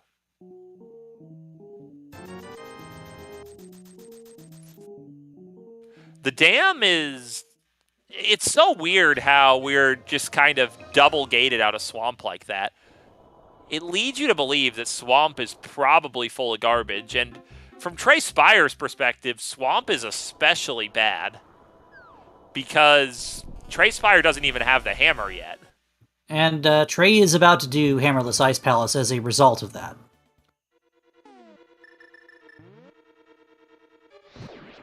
So, like, we know that he had to choose ultimately between Hammerless Ice and Bowless Big Keyless Eastern in this seed, but you're really choosing to do Hammerless Ice before just checking 3 CAC entrances? For all you know, there's just an item cave with a hammer just sitting there. I mean, for all you know, that's the dam sitting in Kakariko with the hammer. For all you know, that's a full clearable mire sitting there in Kakariko. Yeah, I don't get this at all. And when you have entrances to look at, I don't think you go into Hammerless Ice. Not at this situation, not this point. And it looks like he's going to hit the crystal switch, too. I don't... Oh, he's just not even going to... Trey doesn't have a small key, so he can't go down the right side without the hammer. Because he can't get the key.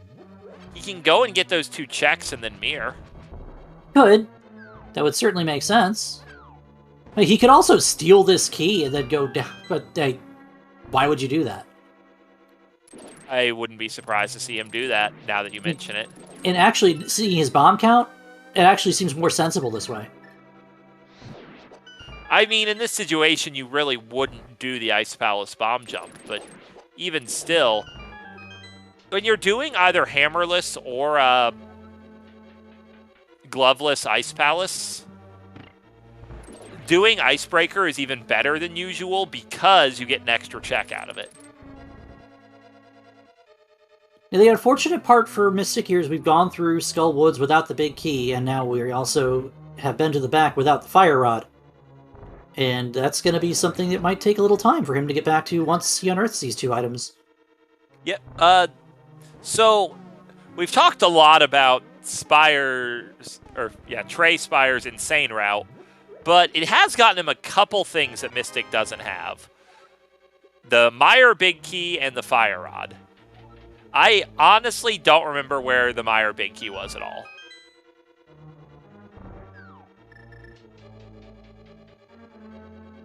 Now, come to think of it. Oh yeah, it's just on Stumpy. So we'll probably be seeing that for Mystik and the Myths sooner than later here. As this will be Mystik's little Vu South loop of the Dark World. Yeah, it's kind of remarkable how late Mystik is getting to this area. But, I mean, there's just been so much to do everywhere else.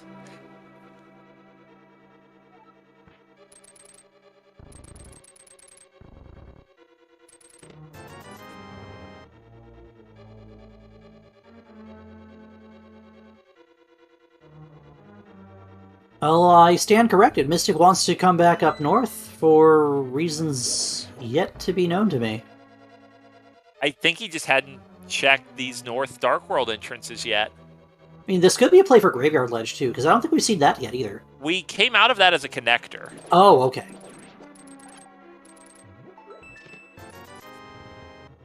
And I want to say Mystik's already checked King's Tomb, so I think this red shield shop is just...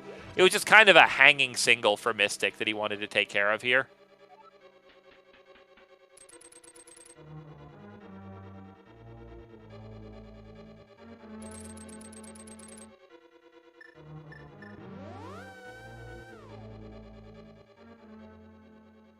And that's all Trey can do in this Ice Palace for now. So, with the flute in hand, are we finally... Nope, we're going to turn to the mushroom.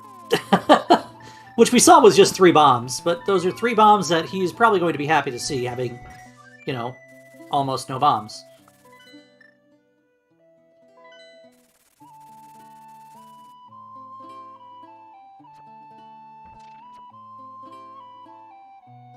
This is an entrance that we couldn't see Trey do because, of course, lacking the hammer. And it does take another item cave off of our consideration list here.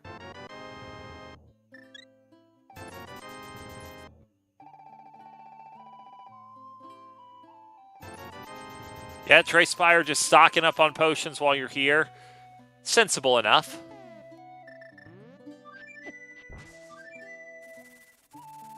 Now, where are we going to flute that's not 3? Looks like 8.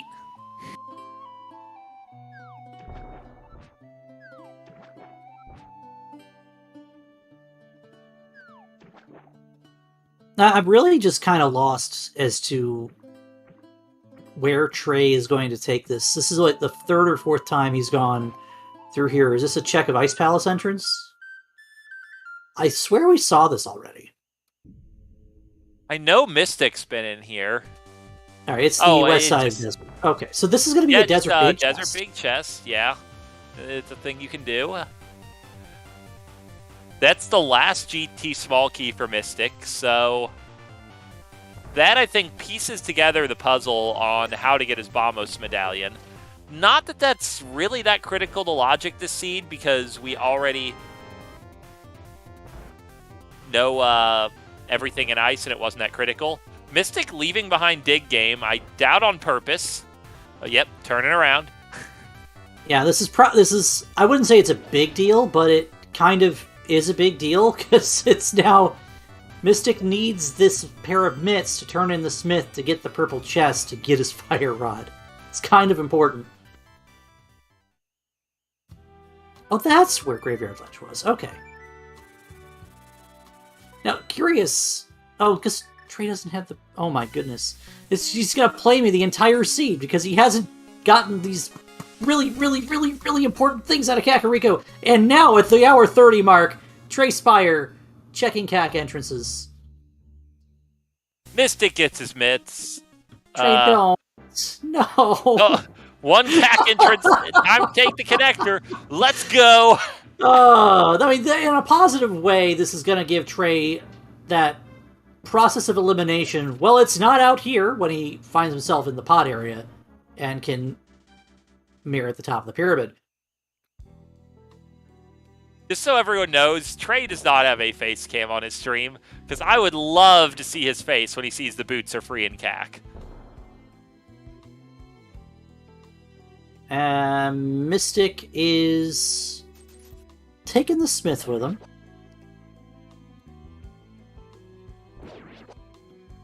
You might see Bombos here. I mean, you almost... What better time really to do this than now? To do this with purple chest instead. But Mystik is going to get this mire big. That is a critical item. We still have no clue where you use it, but we need it to beat the seed.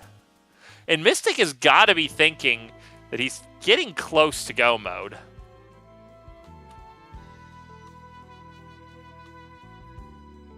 In a roundabout way, he really is close to go mode. All he has to do now is... we're only missing a couple of entrances and a couple of keys, right? Yeah, I mean, the bow. Well, I mean, yeah, that's kind of the big outlier. There's a dam. So that's one of those entrances we were just talking about off the table here. And provided the small key just shows up somewhere, that'll be a full clearable swamp palace for us. With the notable exception of the big chest that no one really thinks about anyway. Yeah, and that does confirm the boots are required this seed. You know, they're in a very difficult to find location. You know, free in CAC. Or as we like to say around my parts, Yasphere won.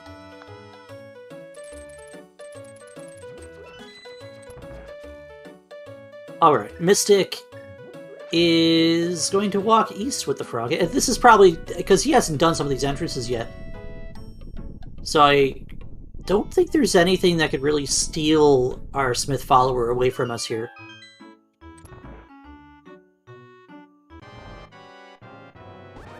You know, back in the day, what we used to call this was the Frog World Tour.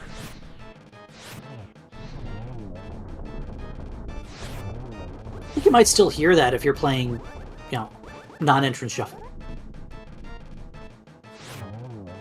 Alright, so Trey decided, with the knowledge of where Desert was just coming into his hands here, to take it out. Yeah, half magic is a nice to have. That was actually one of the biggest things that could have accelerated Trey ahead of Mystik this seed had been if Desert, or if the Landmo drop had been critical. It was not. There's the last Turtle Rock small... Well, there's a Turtle Rock small key. I guess there is still one more out there, but not too interesting. Mystik gonna clear out this whole mire area. Not gonna like what he finds, but hard to disagree with the play. Yeah, if you're looking for basically one entrance at this point, and you've got a handful of entrances you can check, you'd be pretty hard-pressed not to do these mire entrances now after just getting the mitts. It's fresh in your mind. Especially, like, in his situation, like, you look at the dungeons he has to do and the items he has, Misery Mire is the dungeon to do right now, so find it, right?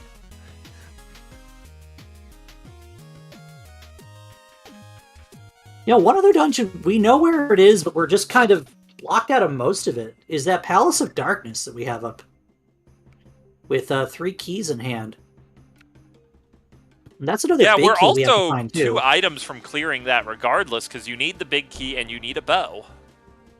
And unlike Mimic Clip Tomfoolery, there is no negotiating the bow requirement for Palace of Darkness. You need it.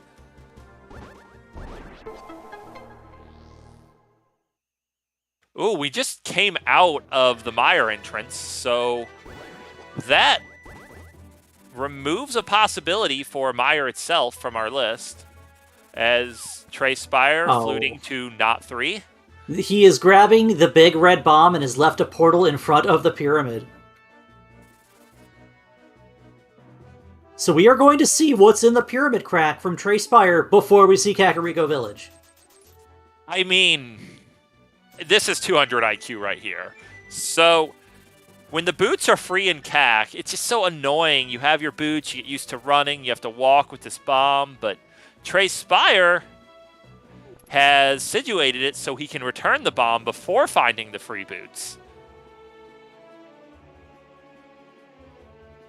And now we see in chat, you know, probably the last end of Paradox key behind the boots, which would be a poetic end to this, because that is Where the boots happen to be is in Paradox 5.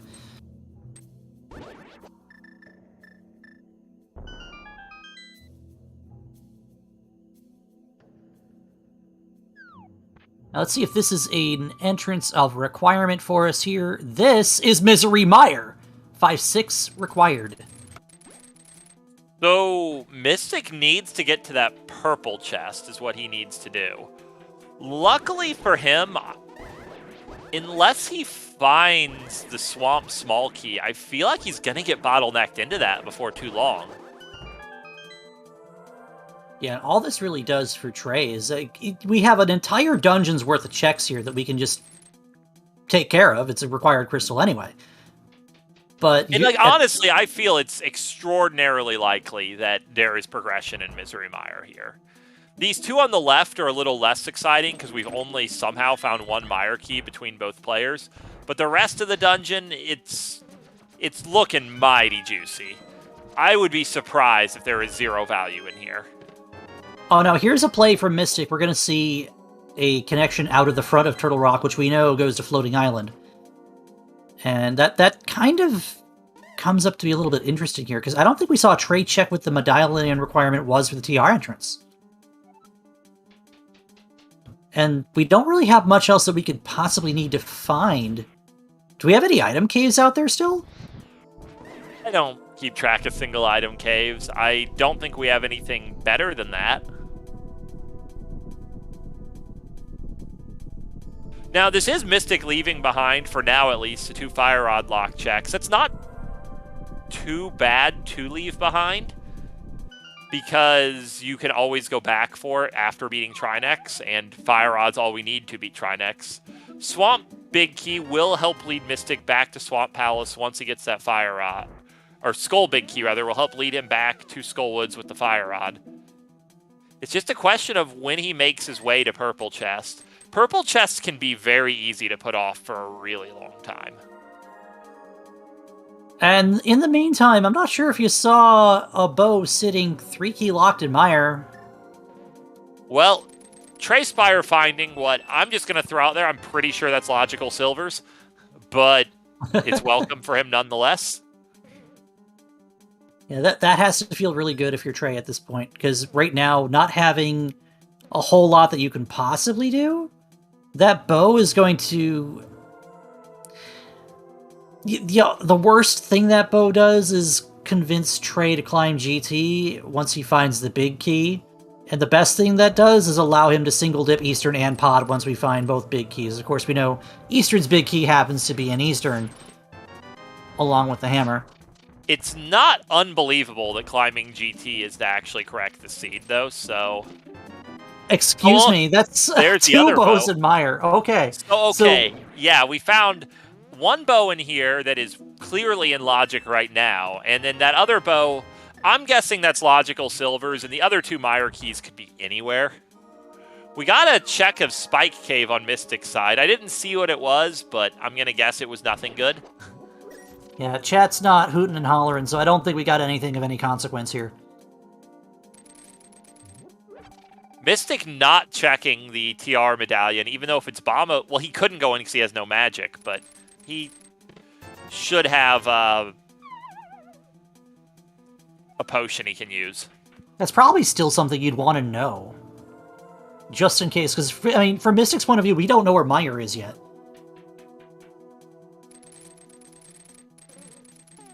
Yeah, I mean, Mystik has Mitts, he has Hammer, he has Mirror, so if it were Bombos, you just spend the potion and you check the entrance. Yeah, we are running out of search space for Misery Mire from Mystik's perspective. We know it's behind Super Bomb, which is not a great location. So Mystik's really just, I mean, he doesn't realize it specifically. Obviously, he'd want to find it either way, but he's looking for Fire Rod to be able to access this Mire, because it looks like it's gating a good bunch of the rest of the seed. Interestingly, the only thing we found in Mire so far is a bow. Well, 2 bows, as it turned out, which only really opens upper GT to us.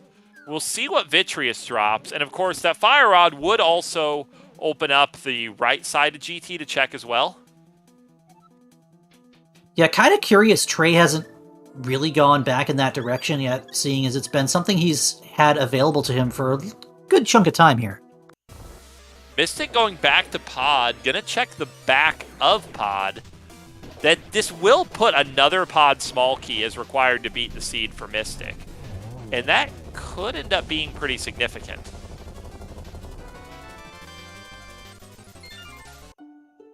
Because I don't know where the pod keys are this seed, but I'm working out that they're nowhere good. Chat's calling for the expected meme of a pod key in pod. And there it is. Now, here's a question. Is Mystik going to use it to check Harmless Hellway? I would be terrified to open Harmless Hellway in Mystik's situation. Yeah, I'm right there with you. I don't think you open up the Harmless Hellway here in any circumstance. And he's going for it. He hesitated. You know, so we can say with confidence that Mystik was aware of how risky this was. But now there are 2 pod keys left in the world, and in order to beat the seed, Mystik must find one of them.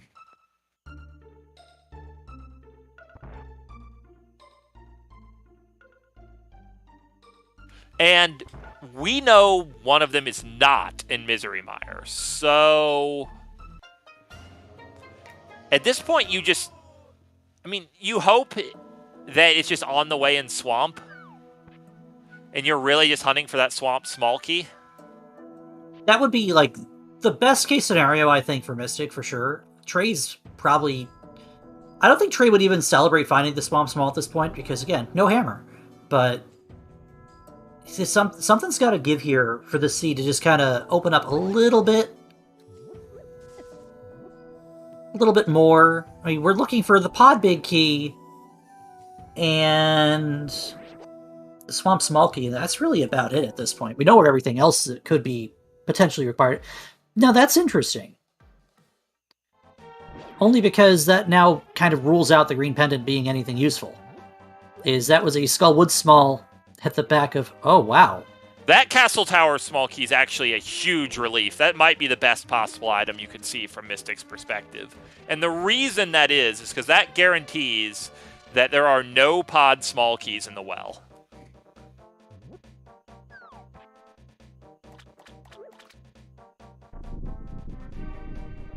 That being said, there could be a pod big key in the well. For all Mystik knows, the first bow is in the well. We know that's not the case, but Mystik doesn't know that. And Swamp Small Key could be in the well. Though, given how little there is left, you have to assume there's at least one pod Small Key in Swamp.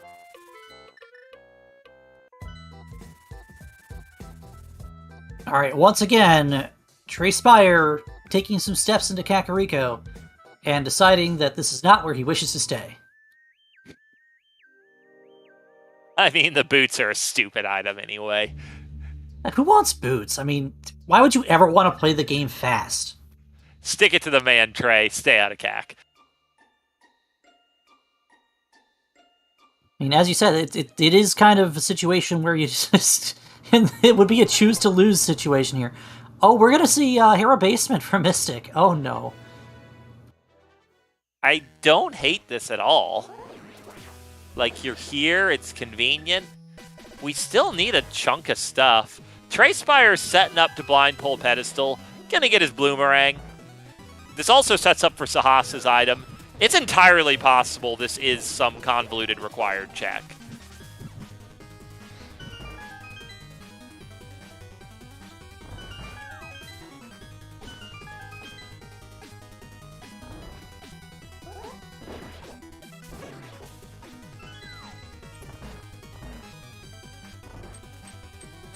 And Trey is going to have pretty easy work of Mothula here with Half Magic Fire Rod and a Gold Sword in hand.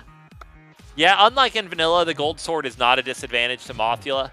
It's actually interesting what the randomizer does and why the original bug happened in Vanilla. So, in the original game, the spikes on the ground and the Gold Sword share a damage class. And enemies can generally be hit by spikes. Instead of making Mothula specially checked to be immune to spikes, he's immune to damage class 4, which is gold sword swings. And even though gold sword spins are damage class 5, he's immune to those too because I guess it was easier to code that way. What the randomizer does is it checks if you're in Mothula's room, and if the answer is yes, it treats gold swords like tempered swords. So your gold sword is just doing tempered sword damage in that room. So here's the Hail Mary from Mystik. Is this a vanilla swamp small? No, it is not.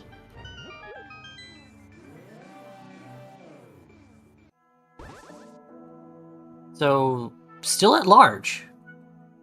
Yeah, Trey Spyre about to check back a skull before open CAC entrances. Seems about right. Well, Mystik is...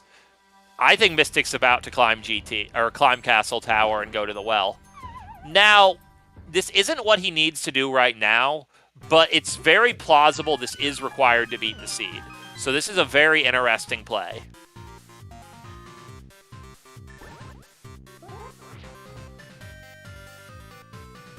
And, like, honestly, I don't fault Mystik for this decision because, like, we know Fire Rods and Purple Chest, and it just opens things up for Mystik. Oh, a nice Quake. But, Mystik, he's missing a lot of stuff. And do you want to do a slow single, or do you want to chase 5 items? And you get the check climbing Castle Tower on the way. I might do the same thing with what he knows. See, now Trey can't even read this pedestal, so he is absolutely going to go ham and hold up the Master Blue Boom for all to see across the land.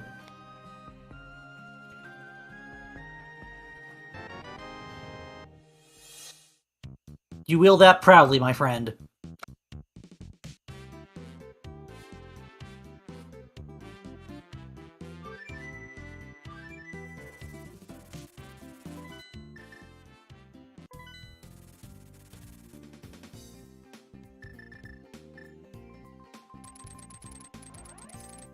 Alright, back into Village of Outcasts we go. Oh boy.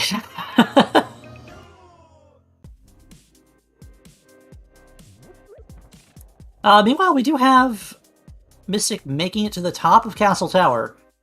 And that is one Kakariko well laying in wait behind it, so in just a couple minutes, we'll know whether or not those boots are required in 2 ways and not just one. Okay, Trey making his way to GT is actually something I think we wanted to see for quite some time with that Fire Rod and Cane of Samaria. The right side is now open. Yeah, I guess from Trey's perspective, the only dungeon he hasn't seen is Eastern. He can assume it's Mystik trying to meme with the bug net, missing a reflect on Aghanim. So we might see more than 15 blue balls with sufficient RNG.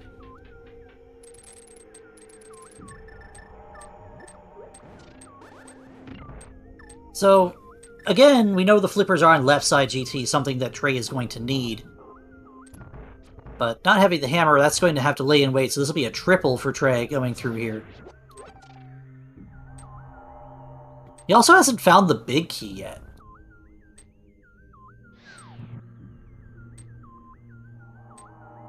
Yeah, that's especially not so bad for Trey Spyre, who's going to have to clear left side anyway, and the flippers are near the end of left side. Though I guess if it's flippers locked, that doesn't really do a whole lot for him. Or, it's on the island, so it's not strictly flippers locked, but I mean, you're probably not going to do the trick to get it without flippers. He could, if he ever finds the boots.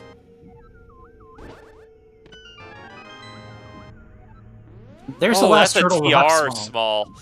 That's not great there.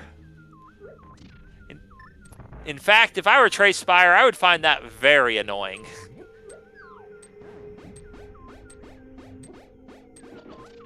Alright, we have taken care of the wizard. And I would be willing to guess we're probably going to see the well in quick fashion here from Mystik. Yeah, and Mystik fluting to 3 and walking north instead of fluting to 8 and taking the portal. I'm Sure, no one in chat is bothered by this ultimately pretty small time loss.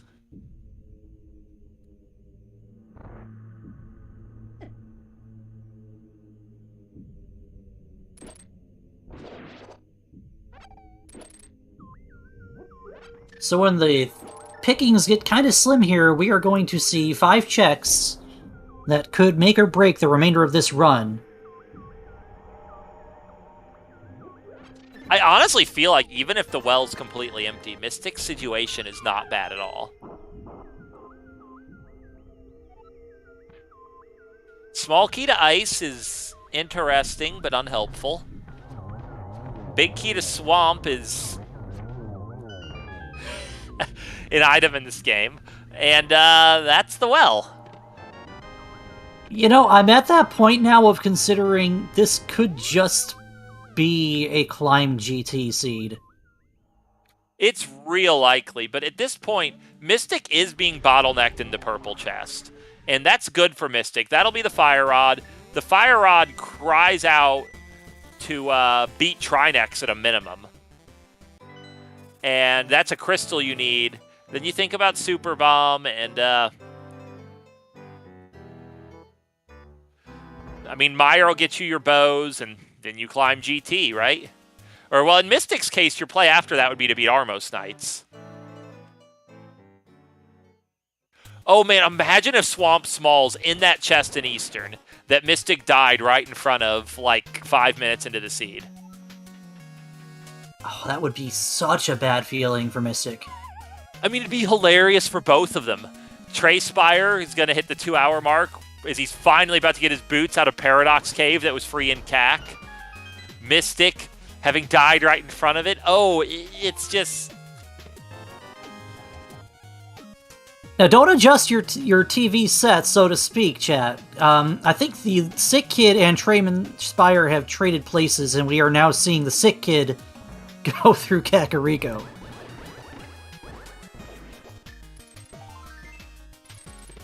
The hammer is in Eastern Palace, and left side GT, which is gated by the hammer, has the flippers. Eastern Palace is in CAC. Trey Spyre hasn't seen it yet. There's the Fire Rod out of purple chest. Like, you gotta just go to Trinex here, right? Like, it's a crystal you can clear.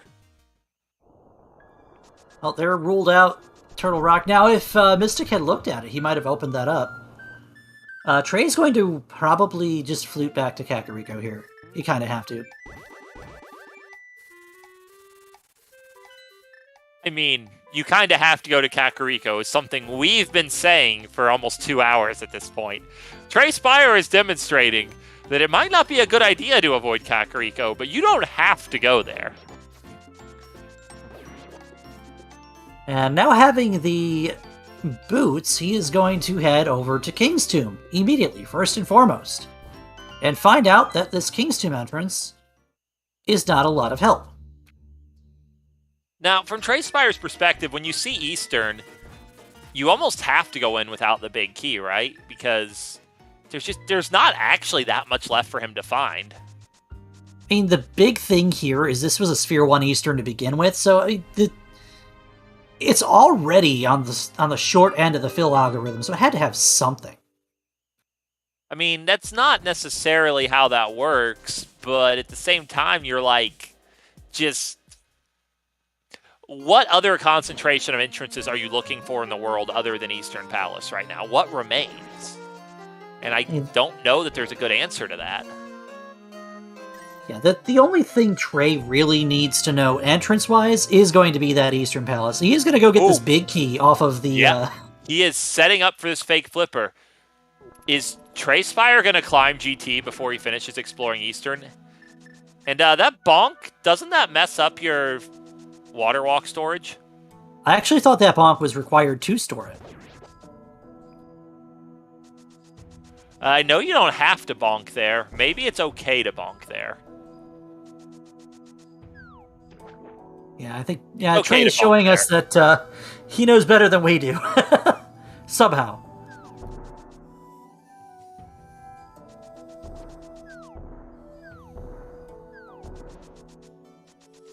very careful not to walk on land and ruin this entire little step here.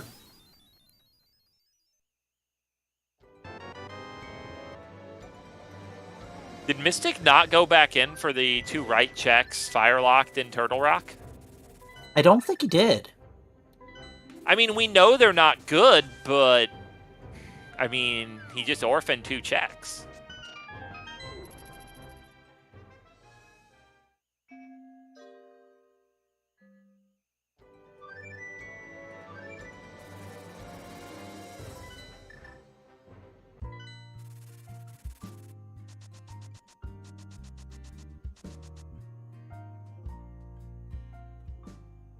So here's a little bit of evidence of Trey kind of being in panic mode, is finding the boots and immediately chasing them to any of the easy-to-get-to boots entrances.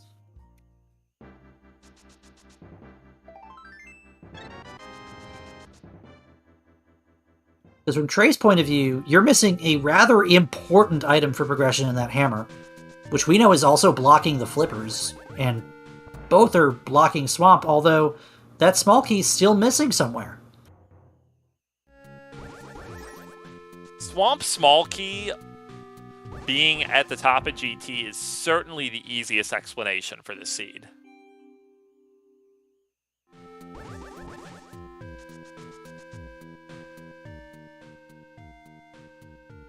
And then you could just put pod big key and at least 1 more pod small key in Swamp, and everything's nice and orderly, right? Now, the one thing that actually might just be okay for Trey here is if he goes into Eastern, because at this point, you're 2 hours in, you really have to just walk into Eastern.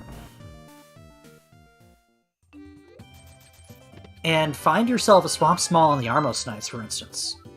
But then you're looking, well, you have your hammer, but then you're just looking for flippers and 1 big key, and you're ready to rock and roll. Yeah, Trey Spyre getting his book from the tavern. Sub 2 hours. It's a pretty quick check there. We know the book doesn't lead to a thing, but now Trey has it. Mystik is going to be very happy to see this small key in the Skullwood's big chest.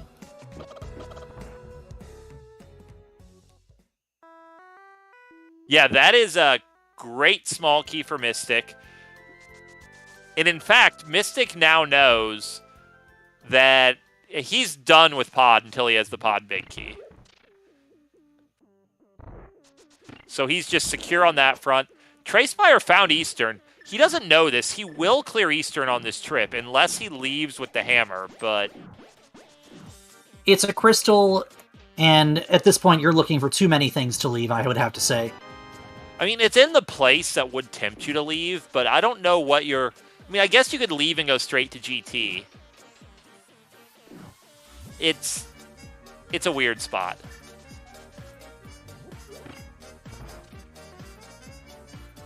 I'll tell you one thing, if he mirrors out on this check, I am going to be giving him quite the earful tonight.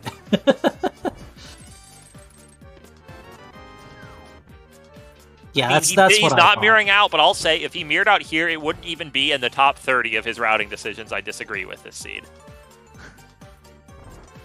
Right, so this next check is the Eastern Big Key, and Trey is going to one and done this entire dungeon, which is probably going to feel really good for him.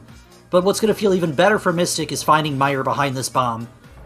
Hey, he has already killed Aga, so he can just do the fast route. Imagine.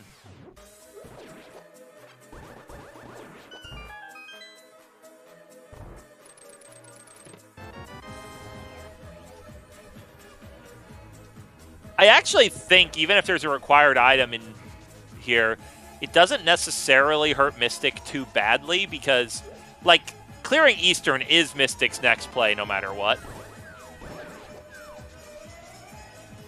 Oh, Trey is going to gamble that check. Oh, okay. I don't know about this one. It's aggressive. Man, you know, I was joking about how much I wanted that to be Swamp Small. I want it even more now. I'm still saying, you know, watch Swamp Small just beyond the Knights and just both runners never punished, because why not?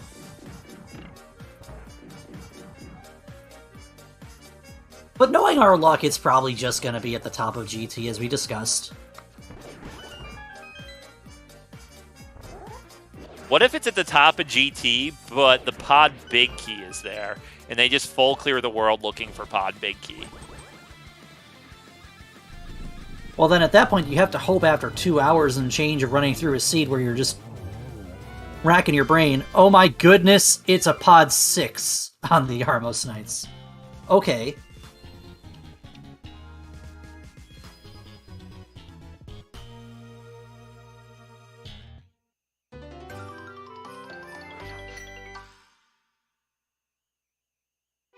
So, back to pod feels like a very natural play for Trey Spyre. He has quite a few checks he can make there, none of which are going to particularly help him, but it makes sense. Or ice is another really logical play for him. But he might just be going right to GT, which we know is actually what's going to get him another progression item. Yeah, and he's going to have an additional check in GT he can make, too, with that big key in hand now as he goes down the left side. But first, we're going to see a couple things blocked by the hammer here. This entrance and the peg cave, which I don't believe actually yielded anything. Never underestimate this game's ability to give you $20. I would like to point out that Mystik has like a 900 rupee lead just from how many potions Trey Spyre's bought this seed.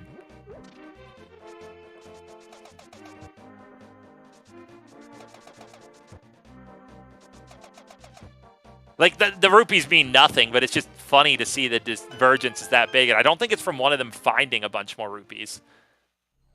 But therein lies just kind of a question, too. Is, just how thirsty are you going to be after literally running circles around Kakariko the entire day? It's, remarkable. And we have Mystik taking the road less traveled in Misery Mire. You see this torch slug room, or this bomb slug room, sorry, torch slugs are a slightly different Zelda game, all the time indoors. You don't really see it in any other modes.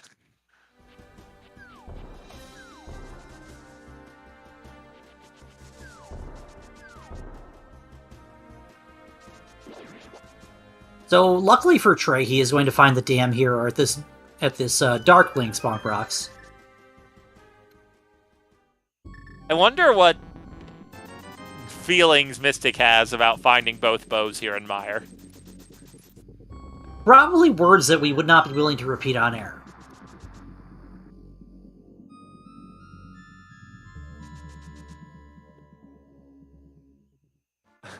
The thing that's kind of the craziest about it is that you look at those double bows and you're like, okay, I have a bow. I've been going so long without it. Well, what do? I guess I beat Armos Knights, but that's not very much in the way of checks. And then what comes next? Did Trey really not go up to Bobo's tablet until just now? I mean, he hasn't had the book. I mean, it was buried deep in the tavern, so... Listen, how purely unconventional. Now, it's just... You don't think about doing Bombo's tablet at 2 hours, 5 minutes into a seed, when your book is in Sphere 1. Okay, that just doesn't happen. It's just... I don't even know what to say at you, Trey. But I think you might have finally broken me with this one.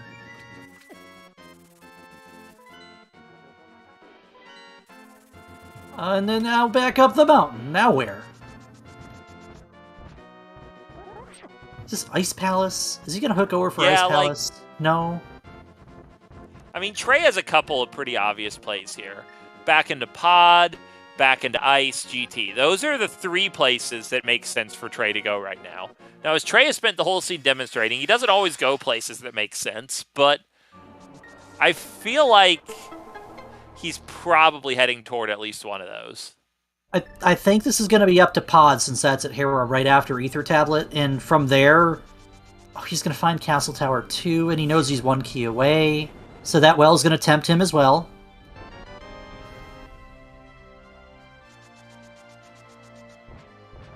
The seed is all but screamed to our runners to climb GT at this point.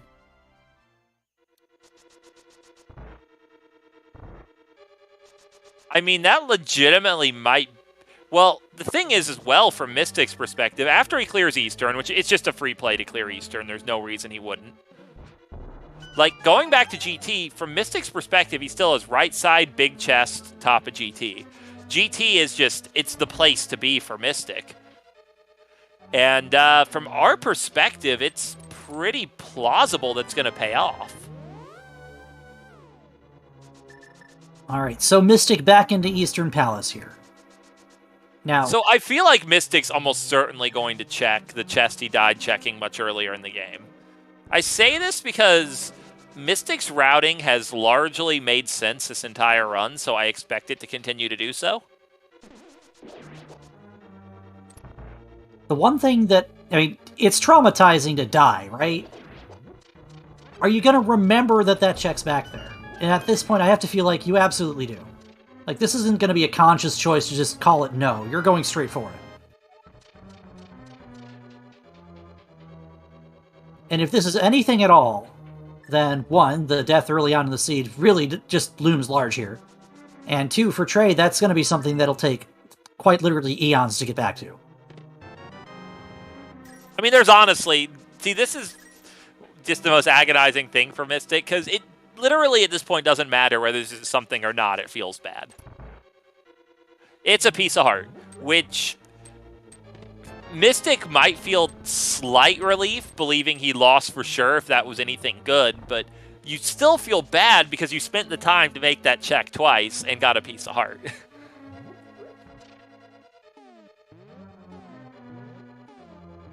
Now, the big thing that again, the well is just looking like the elephant in the room for Trey.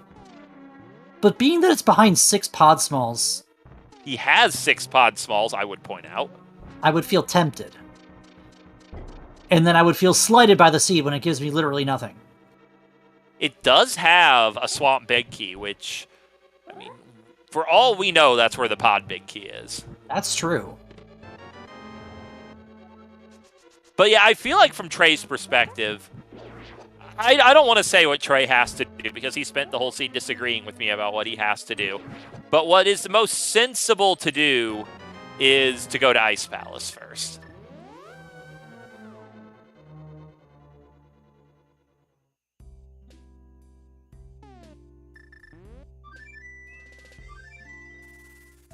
And Mystik's going to see the small key and probably be like, and then it's just a pod key. Which he's now no longer really worried about finding all the pod keys. So it's just like... Yeah, at this point, Mystik is missing the Swamp small key and 2 Mire small keys. He has... Oh, I guess he's missing TR4 too that Trey Spyre found somewhere. But yeah, there's just not a lot. The TR4 is on right side GT. All right, here's the castle tower climb for Trey. He does not have a lamp, so he's going to have to do this with either the fire rod or... with his eyes closed, I suppose. I'm not actually that surprised. I find it an odd choice that Trey Spyre is climbing Castle Tower before clearing Crystal Ice, but I mean, it's his decision. Every runner has the right to decide where they're going to go when they're playing.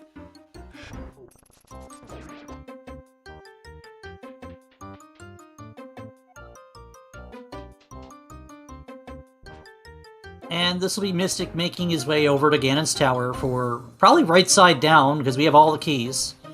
And I don't think Mystik has much left but to climb here.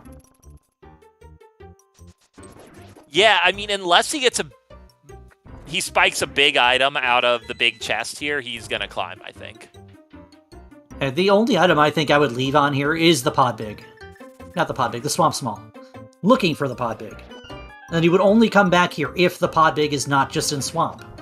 I mean, also, like, from Mystik's perspective, though, he's not necessarily feeling committed to climbing here because Mystik is getting 6 checks before the climb. We know 5 of the 6 contain more value than a TR small, but I mean, Mystik doesn't know that. from Mystik's perspective, it's extremely likely he just finds the Swamp Small in one of these checks. He just goes to Swamp, gets the pod big, and the seed wraps up. Nice, clean, easy, right?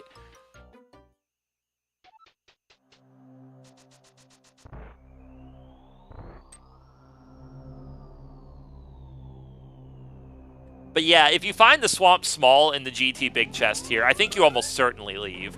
If you find the pod big, it's more interesting, because that opens so much less. Also, I'm going to throw out there that both runners have to feel very behind in this run. I mean, Trey Spyre has to feel behind for all the obvious reasons of the evident consequences of his routing. Mystik just... he's kind of been last locationing or near last locationing a lot. It's not a good feeling. And to be fair, none of it was really directly a fault of Mystik's routing. He had a very clean run through a lot of sections of this race. It was just the unfortunate, purple chest being one of those things you might leave for, nothing short of forever. And Mystik is skipping the GT big chest and going straight for the climb.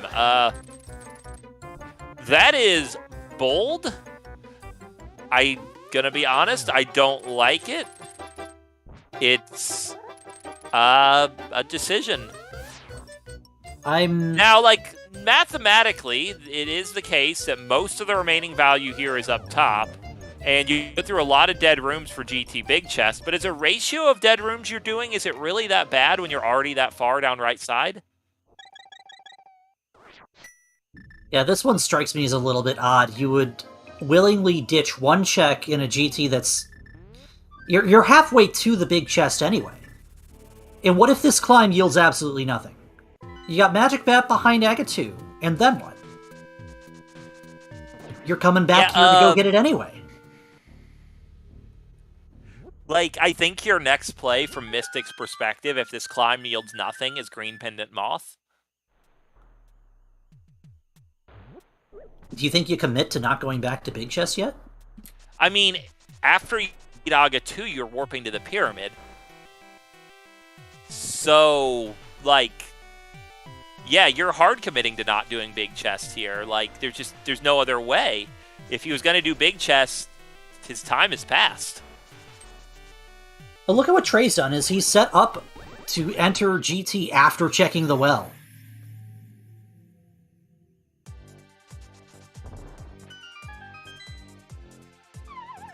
Yeah, and if you're rooting for Trey Spyre in this race, then you are, I think, mostly rooting for that GT big chest. Because, if the answer is just an upper GT or at Magic Bat, then Mystik has an Ice Palace clear and this progression in GT over Trey Spyre. And it would be very hard for that gap to close. If the answer is in GT big chest and Mystik climbs for nothing and full clears the seed without finding what he needs there, that could open a door.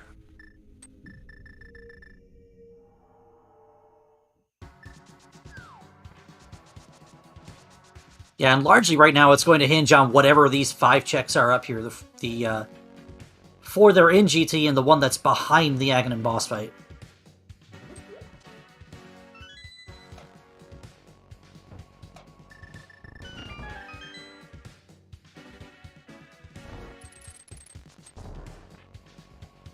Now, Trey is going to find his flippers deeper in here, and his lamp, which will clue him in, and also that 4th GT small. I mean, at this point, the lamp is nearly meaningless to you, but you have it. Well, it does. You still have pod basement to do. It's like, hey, you should have been here already, silly. And that is the Swamp Small at the top of GT. Yeah, and you 100% finish top of GT here. You're doing this, and you're like, I know full well the pod big key is just in Swamp, but, I feel like I can't possibly risk leaving. That's also Skullwood's 3 in Pre-Moldorm chest. So again, that green pendant. If the trackers are marking the static one or not, But I guess they did here. So yeah, that's all the Skullwoods keys.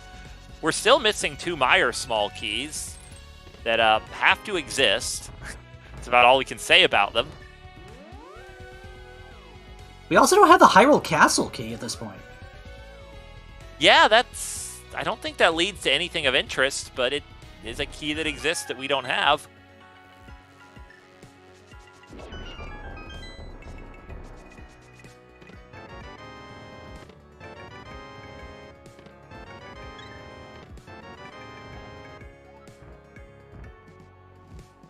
Trey showing us his, I would almost say unwarranted disdain for shields by giving that particular chest a double helping of what he thinks. I mean, is that why Trey Spyre skips CAC? Because CAC is likely to give you more items than anywhere else, and the more items you find, the more likely you are to get the Mirror Shield? I just don't get the hate for the Mirror Shield, man. I really don't. I mean, there's no good reason to hate the Mirror Shield. Okay, that's a big thing. That big chest is nothing. I mean, it's a heart container, which, I mean, they're nice, but at this point, I don't think anyone cares. And Trey is committing to this climb here. So he will get his Swamp Small in short fashion, but as the question lies, is it too little too late? Probably. But yeah, it is definitely the case that people often overstate, like, oh, it causes more lag. And it's like, that's true, but the amount it actually causes, it's so trivial. Like, I challenge you to find a race where someone lost the race because of Mirror Shield lag.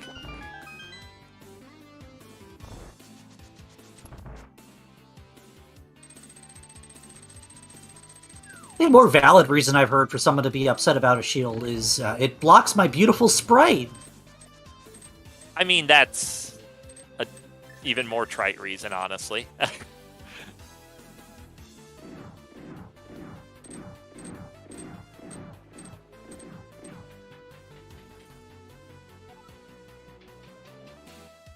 But yeah, like, from Mystik's perspective, you just go to Swamp here. I don't think any other play makes even a little sense. So, straight into Swamp Palace we're going to see here.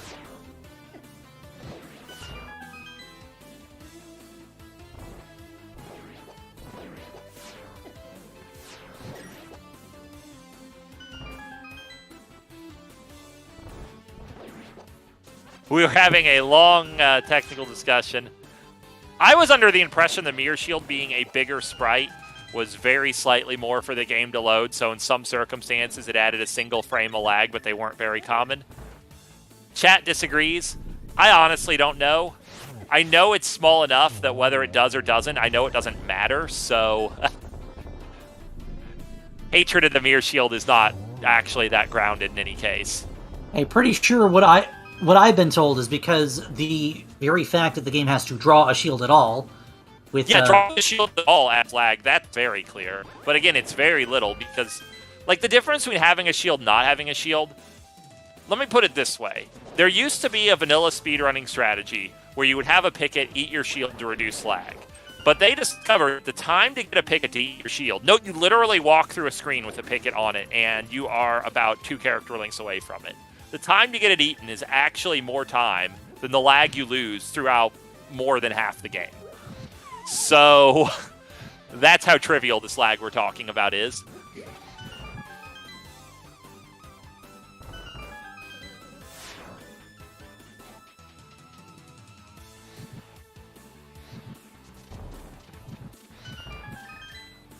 Alright, Mystik making the Clear way. and Swamp.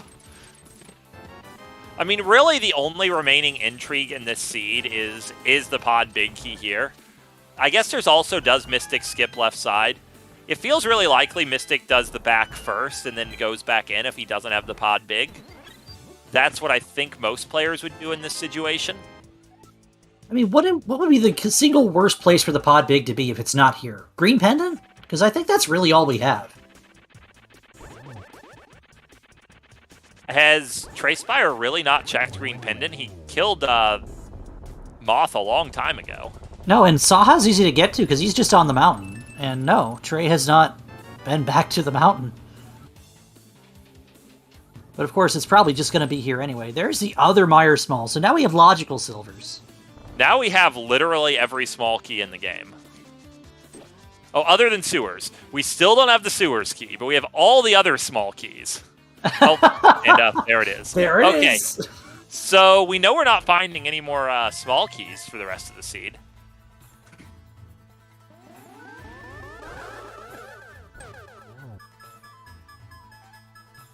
Yeah, we're going to see Argus's drop. Argus is the last good place for Pod Big Key to be. But I feel like I'm trying to think, what's the scenario Trey Spyre wins this race? Because Trey Spyre is basically down a full clear of swamp and ice. Well, half of ice, because it's already been checked. Yeah, like, where could Pod Big Key be that would be trolly enough to give him that time back? I don't think there's any one location that would be that bad. The most likely scenario here is probably just left side of swamp, right? And if it's not there, then I think it has to be Green Pendant, because we've seen all of the Pendant bosses taken down anyway. Yeah, and I mean, Mystik checked Spike Cave. That was one of the places that could be hard to get back to. Trey Spyre checked GT Big Chest. Mystik might feel compelled to go back to that and get a heart container. It's pretty slim pickings at this point. Yeah, and here's Mystik coming back in to do left side, which... Oh yeah, Mystik also forgot to check the 2 Firelock chests in TR, which we also know are nothing, but... I mean, he might feel compelled to check. Like, the most likely thing by far is it's just left side GT, or left side swamp. And if that's the case, then I think it's GG.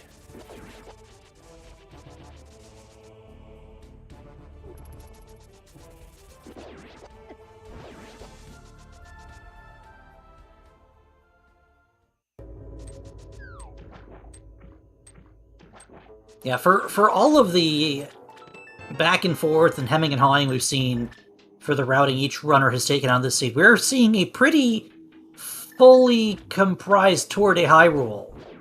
Pretty much every check accounted for at this point, with a select few.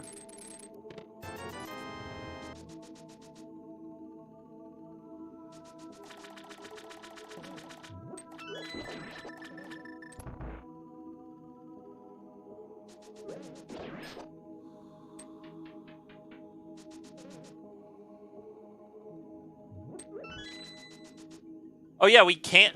Well, the stream viewers can't, but we can actually see Mystik's tracker, and he has marked Turtle Rock as empty of items. So, He's also marked GT as empty of items, so in his eyes, this has to be a last location.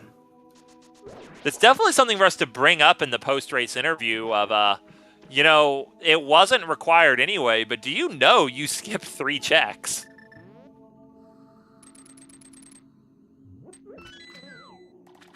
And that is it. Right there on left side swamp, and at 2:24 and change, Mystik is the first of our runners to hit go mode. Yeah, and that's just GG right there. I mean, it's very straightforward. You just go back to pod, kill Helmusar King, kill Gannon. This is like literally a 7 or 8 Gannon fall lead, and one Gannon fall is very, very rare at this level, so it's GG. I mean, especially with the loadout that we get, and you might see a much more healthy and generous set of items when you have a full clear type of seed like this for Crosskeys.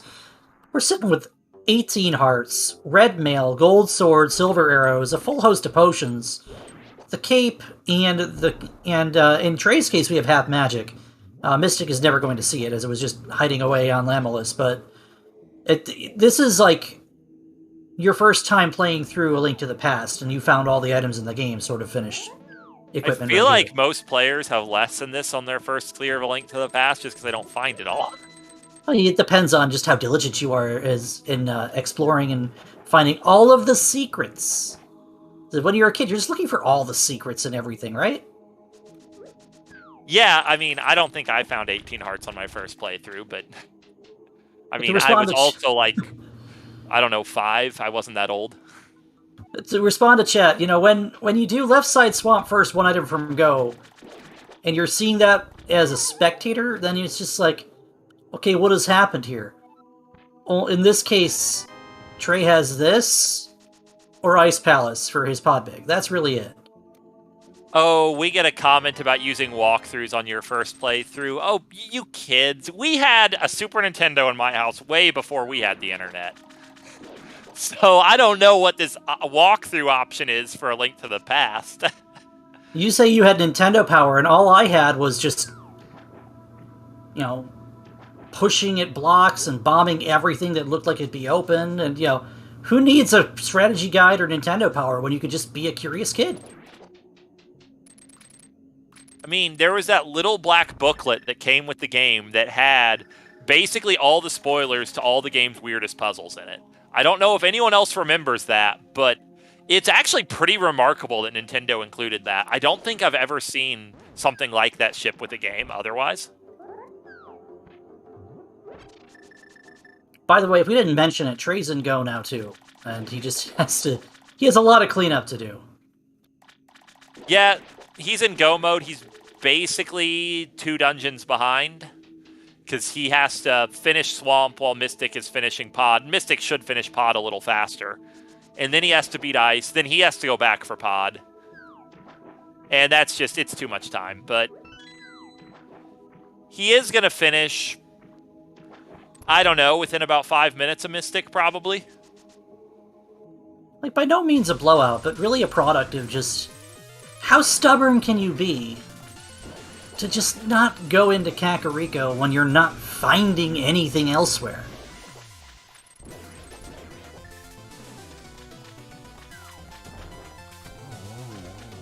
I mean, a lot of it's kind of interesting because, like, on one hand, obviously it would have helped Trey a lot to have the boots 20 minutes into the run instead of 2 hours into the run. But on the other hand, like, if he would have chosen to stay out of Eastern, which is actually a pretty defensible decision, would he have really gotten the hammer earlier than he did? I don't know that he would have.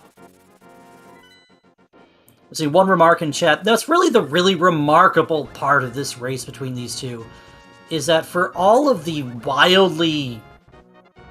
I don't even want to use that buzzword divergent here. We had completely different pathways taken, and yet they still came on the Moon Pearl within maybe 10 seconds of each other. That's saying something.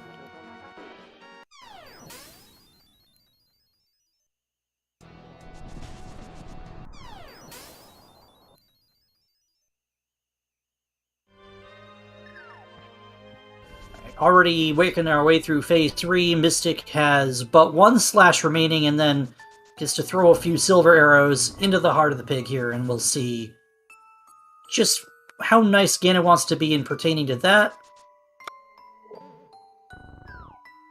That should be perfect for a triple, wouldn't you think? Probably. It's a little unusual to me to go for the torch glitch like that in this fight, but it worked out just fine, and that is a GG for Mystik. Looks like he's going to pull the sub 230. Barely, but he's going to get it.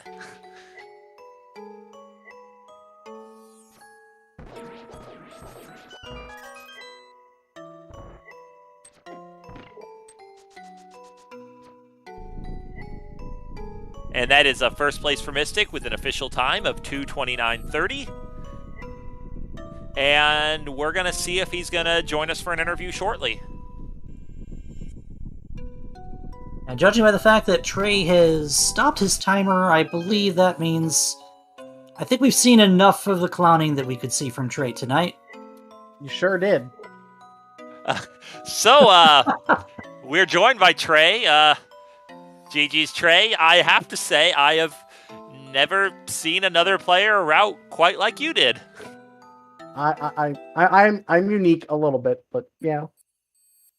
As long as it was fun to watch, that's all that matters. Trey, I have several questions. I bet you do. Enough of the clowning that we could see from Trey tonight. And the first question I have is, why? We're joined All by you did Trey. was just...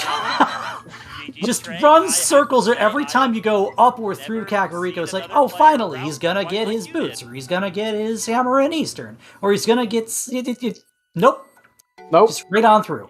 Yep. And, that... for the first few times, it's kind of like, oh, well, this is just his shtick. It's what he does. This one just got kind of maddening, man. Why? A little bit. I kind of figured with how much I was doing it, if there was stuff there, then oh well. He's gonna get his hammer in Eastern, or he's gonna get. But that's nope. what happened. Nope. Oh well, to 1 hour sphere, or 2 hour Sphere 1 boots and hammer. Well, I mean, in fairness with the hammer, if you found Eastern somewhere else easy, would you have gone in without the big key? Absolutely. I in that case, you can just add the hammer to the list of if there was stuff there, then hilarious mechanics. Yep. I mean, if you want to talk about it that way, Mystik did go into Eastern, early without the big key, and Mystik was rewarded for this, and Mystik is also here. GG Mystik. GG, thank you. Let's talk about the first half of Eastern, not the very last chest. Well, okay. So I want you to know about that chest too. This whole seed's this race was a huge meme, and you have no idea, Mystik. When Trey Spyre found Eastern at about 2 hours 5 minutes because he skipped Kakariko for the whole race, he skipped that chest anyway, and that was before you'd gone back. So we were like, okay, I really hope that's something, because just imagine, Mystik died there with 3 hearts early in the game, just an unfortunate thing that happened. And Trey Spyre just skipped it after finding Eastern after more than 2 hours. Just imagine that's where the Swamp Small is. I was really worried it was going to be Pod or Swamp Small, and I died there and just wasn't going back. Well, that's okay. Trey decided not to go there at all. Trey? Yes? It's a calculated gamble, or just like... It wasn't in logic. I didn't care. Oh, my At that point, I didn't have the lamp. I'll come back if I find the lamp at some point. Maybe. I'll add it to my growing list of last locations. It's fine. There is a phrase, some people love the lamp.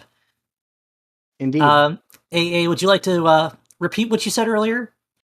I don't remember what I said earlier. Something along the lines of, who needs a stinking lamp? Oh yeah, I mean, who needs a lamp? You have a fire rod. It's just as good. If you'd gone in there, in your first dive, you go make that check, right? Mm-hmm. So if you're in there and you don't have the lamp and it's a full clearable dungeon, you go make that check, right? If I'm a sensible person who goes to Kakariko in the first 5 minutes of a seed, yes. All right, I could rant at you all night. I probably will later.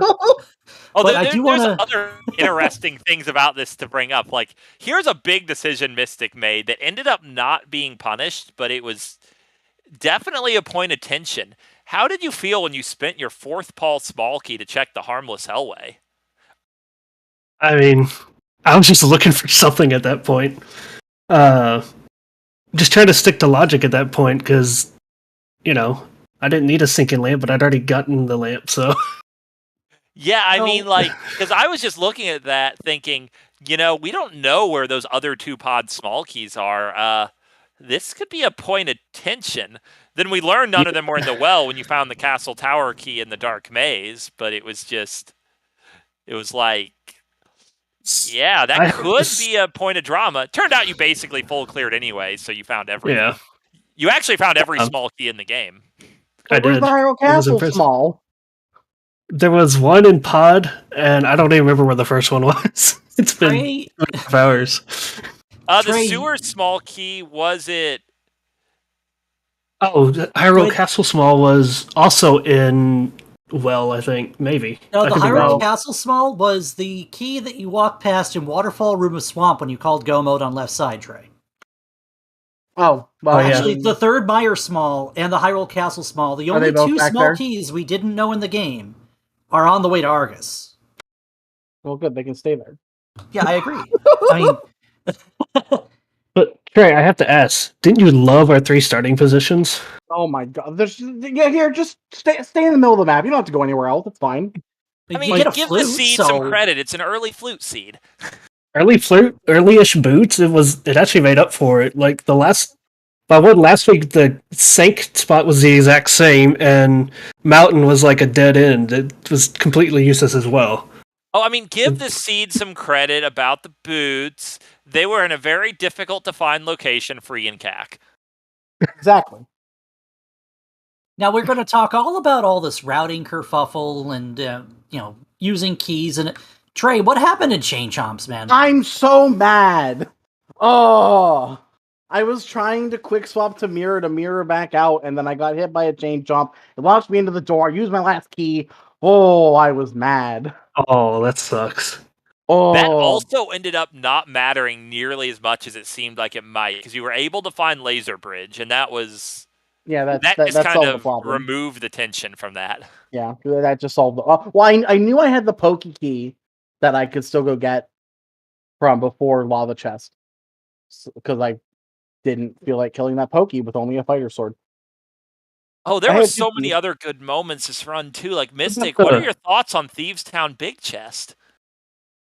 That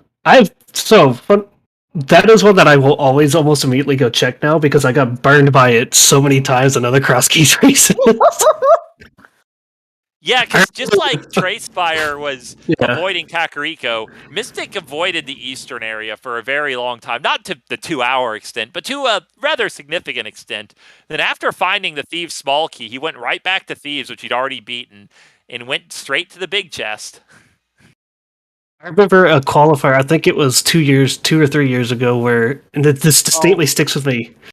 There was Thieves Town up on right side Death Mountain, and the small key was super late in the seed, and the go mode item was in that in that big chest. And half the people in that qualifier did that, and the other half didn't. I was in the half that didn't. It's always a qualifier. Yeah.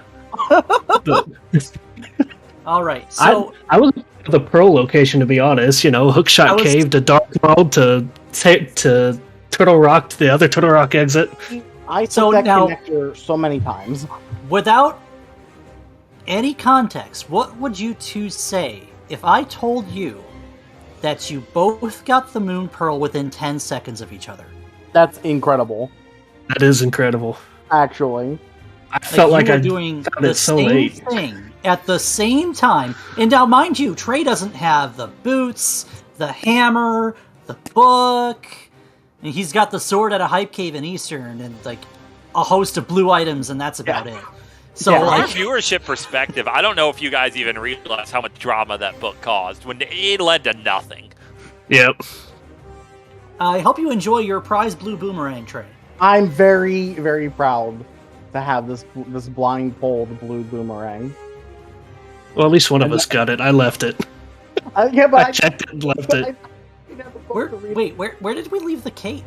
Mystik doesn't have the cape. I don't have the cape. Cape's right side is in roller room, right chest in TR. Oh yeah, we that's what I wanted to meant ask to bring you up. about Mystik, that. are you aware that you just totally skipped 3 checks throughout the seed that were... Like, you never checked GT Big Chest, and you never checked Firelocked in the front of TR. I knew about Firelocked in TR. I forgot about Crystal Roller Room, and I just was like, okay, if it's in GT Big, forget it. I'm not going back down there. Yeah, because it was like... Because I thought you were going to check GT Big Chest after doing GT right side before the climb, but then you didn't, and it was like, well, if that happens to be the thing, that maybe lets Trey Spyre get back into this.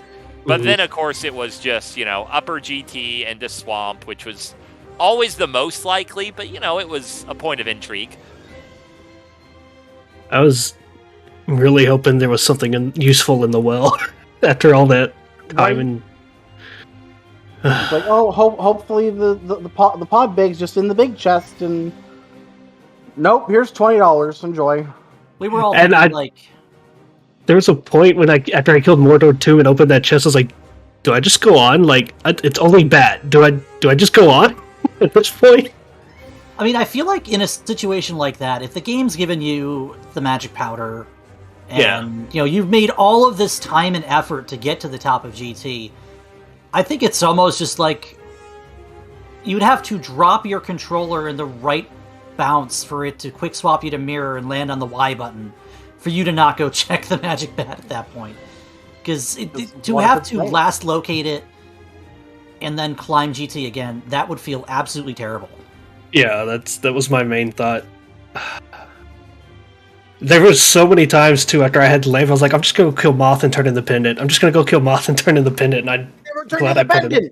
Yeah, Trey, you went out of your way with that fire rod to go kill Mothula, and walked right past Saha on your way to Pop. I forgot. Yeah, and that fire rod was another point of drama, too, because Mystik was in no hurry to check purple chest, which it was kind of hard to blame you. It's kind of just an isolated single, but we knew it was fire rod, and then it led to super bomb, which led to both bows, which was fantastic. I think we can all agree. 2 seeds in a row, I've had silvers and regular bow and back-to-back chests. I absolutely lost it when I pulled silvers out of mire. I was like, oh good, finally the bow. When you found the first bow on the left side, I was like, okay, that has to be logical silvers. Where's the real bow? And then a couple checks later, well, that answers that. Yeah.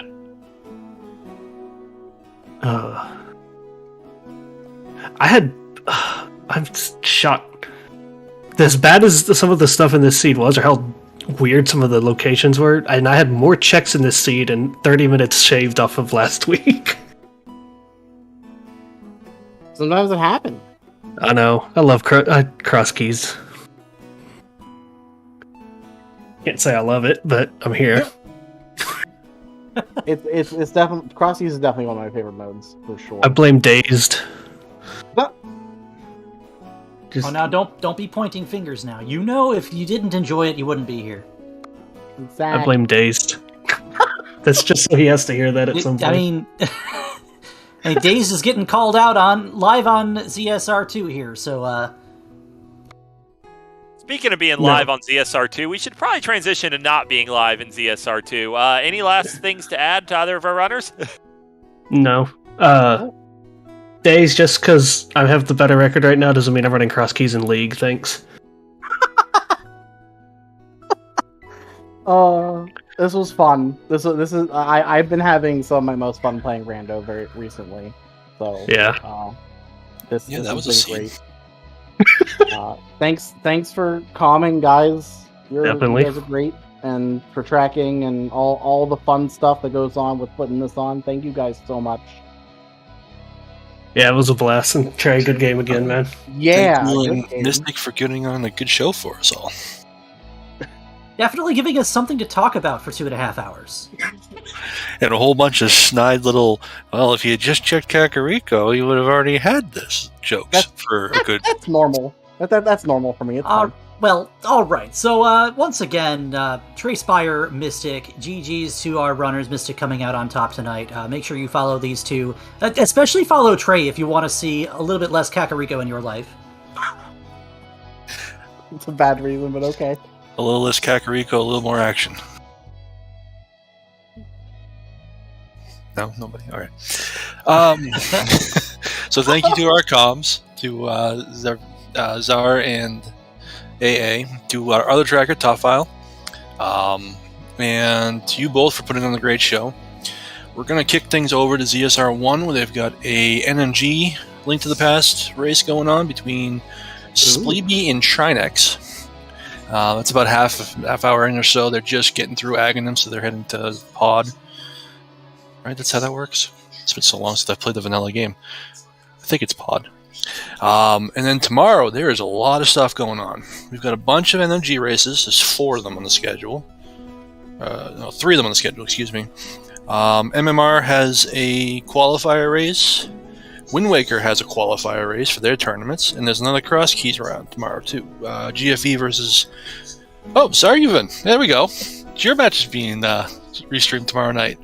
Oh, I'm expecting to get absolutely roasted. So it's going to be a good day tomorrow. So feel free to hop in here and take a look at some of these when you guys get time tomorrow. So Again, thank you everyone for coming out and watching this, and I'm going to kick us over on that raid and get everybody out of here.